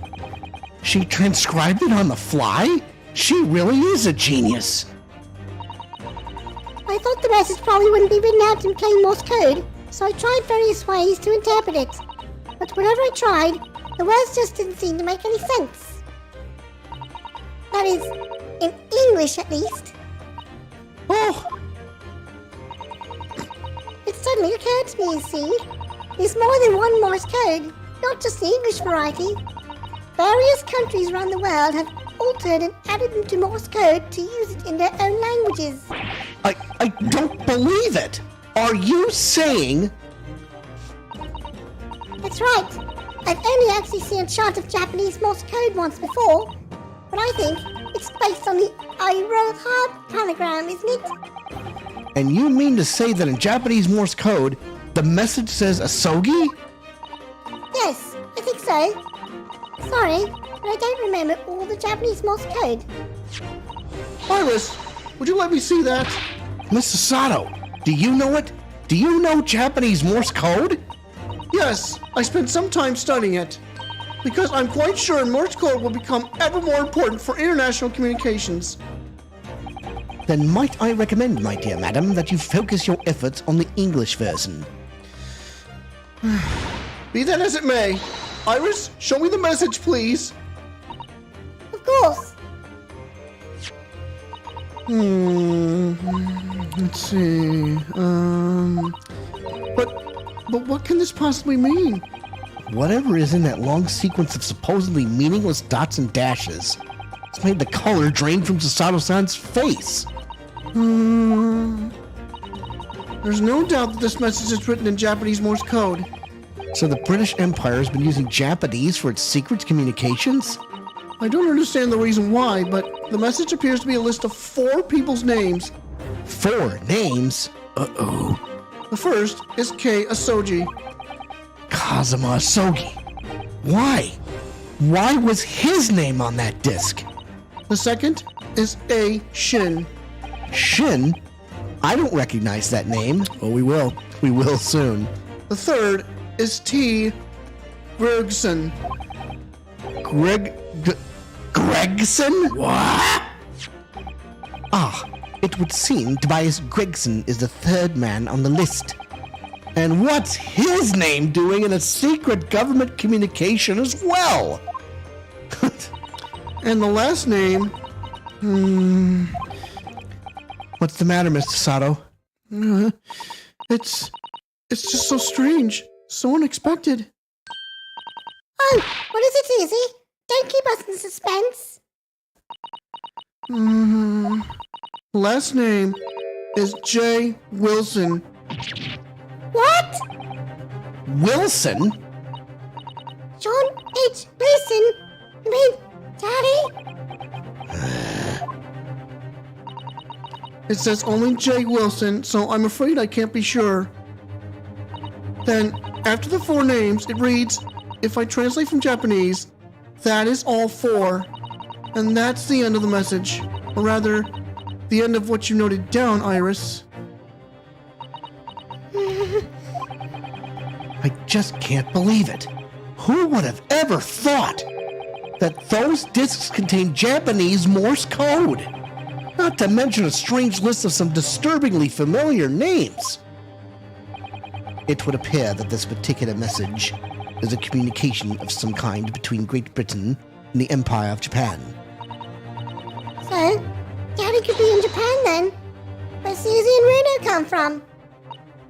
Oh, well, No, it's not very likely really, is it? I mean, there are thousands of people with the surname Wilson, and there must be lots of J's among them. Professor John H. Wilson, visiting professor of medicine at the Imperial Yume University. But we can't tell Iris about that now. We just can't. Oh My boy. God. This is so strange. Somehow, in solving the case of Mr. Windibank's murder today, I feel like I've rolled back a boulder at the mouth of a very dark cave. You have no idea just how dark it is. I do wonder if perhaps it's a dark cave that we shouldn't go wandering inside. You're not going to have a choice, lady. Sooner or later. Uh-oh. Oh dear, the ship is going to set sail soon. Yes, it seems so. I'll sail on that steamship first to the port of Dunkirk in France. Then I'll change onto a larger passenger vessel bound for Japan. You're really going then, Susie? We wish you a safe passage, Mrs. Sato. Thank you so much. I wish all of you the very best. Mrs. Sato, I had hoped to have you always at my side, to guide me and support me. Mr. Naruto! Please, come back soon. As far as I'm concerned, you really are the very best judicial assistant in the world. I'm quite sure. I'll be back before you know it. Really? Susie? Oops. Oh, now don't forget, Iris. I made you a promise I've yet to fulfill A promise? about your manuscript. Oh, yes. The Hound of the Baskervilles. Well, I'll be waiting for you then, Susie. A promise is a promise. Definitely, Iris.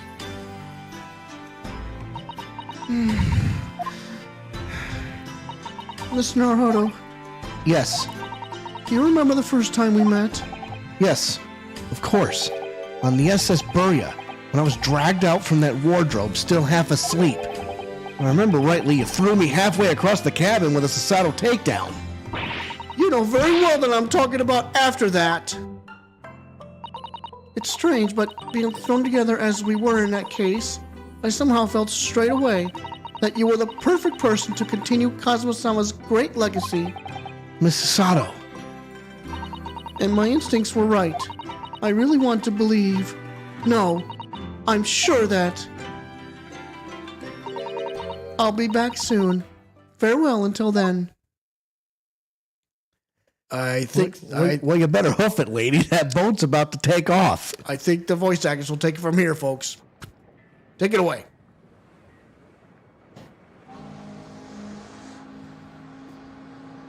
Somehow we seem to have come to the end of the adventures of Ryunosuke Naruhodo. Or the first volume, at least. Looking back now, it feels as though fate has led me on this journey.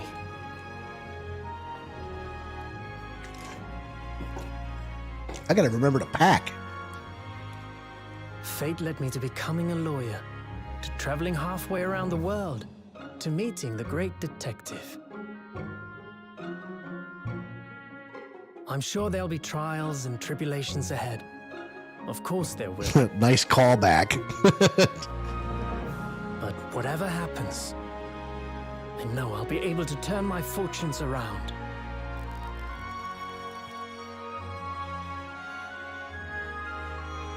After all, I have the greatest friends in the world on my side.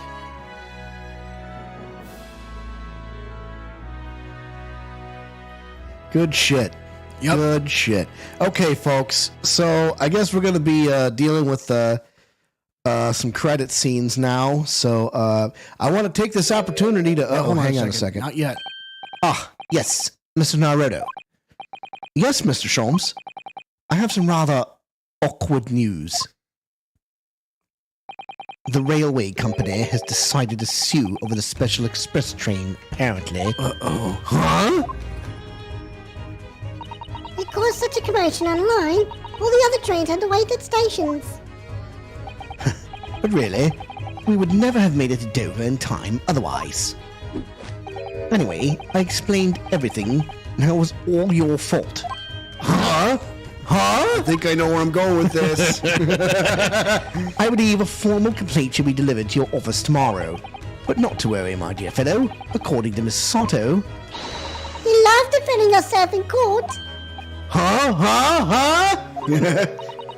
It's alright. I'm perfectly happy to testify. You really didn't look like the sort of man who'd do something so outrageous. See? Mr. Sholmes? Yes? A word, if you don't mind. Why, certainly. Any word you like. Bellow it out, my dear fellow. Oh yes! I love Bruno's words, and I know just the one he'll use here. Say it with your whole chest, everybody. Hold on a second. Then I really must say... Objection! Oh, good shit. Yes, sir. Okay. So, anyway. Okay, so now we're dealing with credits. That's right. So we want to take this opportunity, y'all, to have you submit feedback to us. You know, go ahead and type away in the comments, you know, if you're still watching. In the following weeks, hundreds of music boxes arrived at Baker Street from all over Europe. Something was afoot. It would transpired I had ordered them all myself. So I advertised them for sale with used by Mr. Sholmes to solve an important case. And the money I've earned consulting detective work pays a pittance by comparison. Yeah. So, okay. No, Yeah. maybe not. I mean, in between things here. I got a feeling we should continue the story, don't you think? Oh, yeah, but just not tonight. Ah, I haven't slept in a wink. Miss Manuscript is due tomorrow now. When I'm this busy, Ellie usually cooks me breakfast. Well, cooks is an overstatement. Some dry toast and insipid coffee. I do miss Susie and her lovely Japanese breakfasts.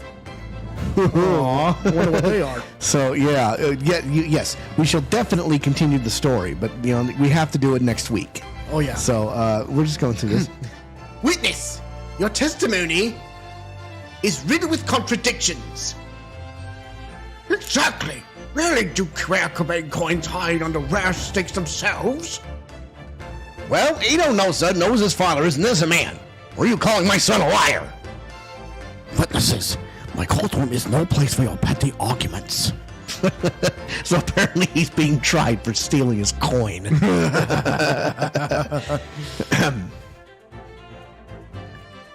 Having delivered the Russian dancer to shore in Shanghai, I laid low on the steamship for a while. But last night, I apprehended an extremely suspicious Japanese national on board. I've done nothing wrong! All I did was give Wakahai's offering refuge in my pocket! A man brings some kittens on board, and suddenly he's a hardened criminal! It's not fair! Oh, that poor bastard. Oh, boy. Oh, boy. Well, It's a what do you second think of our performances? Go ahead, give us some feedback. You know, happy in scientific investigation will be the gold standard for policing in the new age. I dream of a world governed by the tenets of order and discipline, like a great clock, in fact, whose hundreds of parts mesh together in perfect unison. Now, if you'll excuse me, I have but 2 minutes and 37 seconds until my next appointment. Now keep your eye on this motherfucker. Yeah. Especially in the last half. Oh, man. Oh, my brother. goodness. Yeah, just keep your eye on him. Latest Lance magazine is out. In a minute again. Whenever I say that one line, she wrote now, I get a standing ovation. Wanna hear it? Huh. Not bad, I suppose. For an amateur.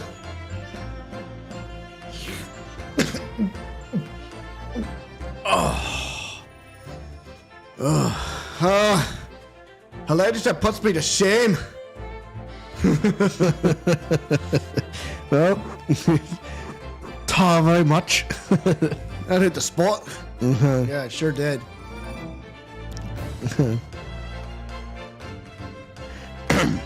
Visiting no girl on a daily basis, of course. Journeying my old jailbird.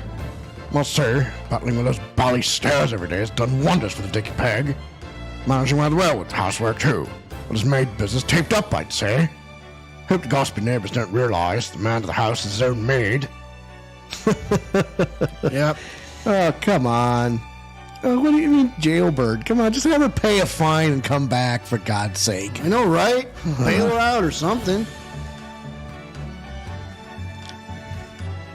My Raleigh is back on the beat again. All thanks to the Reaper. There's nothing I enjoy more these days than hunting out small change in the gutter. Well, I better Bobby now. Look out for Londoners to drop up in a pennies my lovely wife. Opa. Oh, Raleigh. I liked playing these guys. These people were fun. Yeah, I did too. Me, Raleigh, you, Patricia. That was Yeah, good. that good. was fun. That was a good. lot of fun. Yeah, absolutely. Looks like I'm gonna be doing time for a bit now. But Iris comes every day for a natter, so it ain't too boring. She's always going on about all them cases what Sholmes is looking into. Criminal investigations are kind of interesting when you get into them. So yeah, just keep your eye on her too. Yep. She's gonna do a complete 180. Oh yes. I mean, she'll still have an attitude, but you know, different line of work, I suppose. Yes, I renounced my upbringing and chose a life of sophisticated crime. Regrets? Please. Get over it, bruv. That ain't the house we used to know. We got time in here to plan the comeback of Milverton and Skunkin's milk run, right? The Three musket warsits, milking the neighborhood for all it's worth. Well, too bad this motherfucker's gonna hang. Yeah, he Gonna is. swing like a goddamn branch in the breeze. What an asshole. Ugh. Sorry. Well, sorry, not sorry. Anyways, what are we doing back here? This past 6 months has been a time I shall remember forevermore. Painful goodbyes and wonderful encounters. I've come to realize that's what life is all about. Naruhodo-san, I promise, your assistant will return to you one day. But for now, I leave you with many memories and a heartfelt wish that life will treat you well. Aw. I bet you she wrote that note and put it on his desk or something. That's probably what it was. Or maybe the telegram. That's what the telegram was. Oh boy. And there's a little Kapachka doll. Oh, and there's a picture. Nice. He's pointing at the camera. Right. That's cool. Nice. That's family right there, boys. Yeah, sometimes family comes from the strangest places. You bet. Okay, so let's go ahead and discuss the. Let's talk about our some possible future projects. Yes, why not? So obviously, I'm looking over at my board over there. Yep. And one of the first things we've got on the list is Paper Mario: The Origami King. Yeah, that is an amazing game. I mean, it's hella long to play, and it's a little crazy, but I'll tell you what, it's it's still a lot of fun. But our next project for sure is Mario and Luigi Superstar Saga. Now, obviously, we still have another game to play after this. So, this is part of the same game. We're just doing part 2. Yes. So, like I said, if we're thinking about 2 episodes per case, and we've got 5 episodes, we're probably going to, we're probably going to be at the end of June by the time this is all over. Yep. And obviously there's a week at the end of May where we're not going to stream because we're going to be on vacation. Yes. But I mean, oh man, Chrono Trigger might be a good, might be a good one because there's plenty of dialogue there. The Final Fantasy games like 1 through 6, they're out too. They got dialogue For sure. Yeah, they're interesting to play, but I'll tell you, Final Fantasy is a little bit more complicated for us because we haven't really played that regularly. Well, I'll tell you what, I want to do a remix of Paper Mario: The Thousand-Year Door. Well, absolutely, that would be awesome. Especially the Glitz Pit. Redo the characters, redo the... Yep, you recast, not necessarily recast it, but we could. Ooh, we could recast it. Just a little bit, maybe.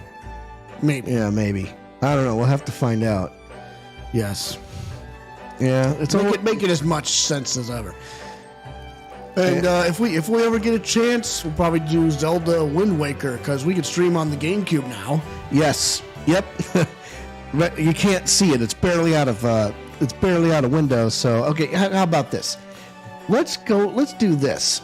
We're bringing up intermission because we want you to see our faces. Yeah. Because this is going to take a minute. So we're going to have there's a GameCube right over there, and we're going to be playing. We might play Wind Waker in the future. We might go back to some of the older Zelda games, Ocarina of Time, Majora's Mask. You want to check the chat? I think there may be unread messages. Nope, there are not. Okay. I'm certain of it. All right. But I mean, we could take a look. Yeah, okay. Yeah, we just told them that we hopped on Twitch and there's audio and video. Yep. So it's great. Yeah, back to Streamlabs if you would please, but yeah. Well, first of all, I'm going to go ahead and type a message to our folks. Yeah, sure. Go ahead. What did you guys think of this game? Our acting skills. While the credits roll, Can't spell. Please leave us some feedback.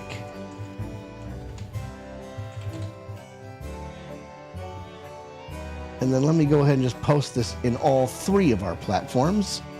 So if anybody's watching, they can offer it. Yes, of course. So really, we honestly could not do this without all of you, the wonderful audience. I can tell you. Yeah, even though we are the ones actually providing the entertainment, we couldn't do this without your response, like your support, your sharing, all that stuff. Yeah, it makes things a lot easier. I'll tell you that much. Mm-hmm. So I will tell you that. Let's see. Is she gonna walk with it? I don't think so. I think it's just the 4 of them. She got to load that damn gun. Yep. So, yeah, seriously, without you guys like sharing our stuff, watching, even after the fact, without you guys, this would not be possible. So we just want to say thank you. So yeah, I will tell you, okay, let's go over some of our favorite performances. I think the lightheartedness of the Soseki Natsume trial was great. Yep. Obviously, this last case we just went through, is full of drama, going all over the place, and that last little snap. Yes. Tremendous. Finn on the great Ace Attorney adventures. So, okay, we'll go ahead and go back to live here just for a moment. I don't know if there's any other dialogue. I guess we do have time. Do we have time? No, it's 10 o'clock. We got to get to bed. But this is perfect. This is absolutely perfect. Yeah. So, yep. Okay. Yeah, let's get out of here. Okay. So, folks, I'm going to take this out. So, I think what we need to do, every time we've outroed, we had the small window. Well, we're going to use the big window now. So, it's 10 p.m., right at we called it. It was going to be about 3.5, 4 hours. So we timed it perfectly. Yes, we did. So we want to thank you once again for watching voice acting this evening. We hope you were entertained. And, like I said, we'll be back next week. Same back time, same back Cannonball channel. So with nothing more to add, I am the Cannonball Alex Steele. I am the Package Angel Steele. We are the Steele Brothers, and we are for real.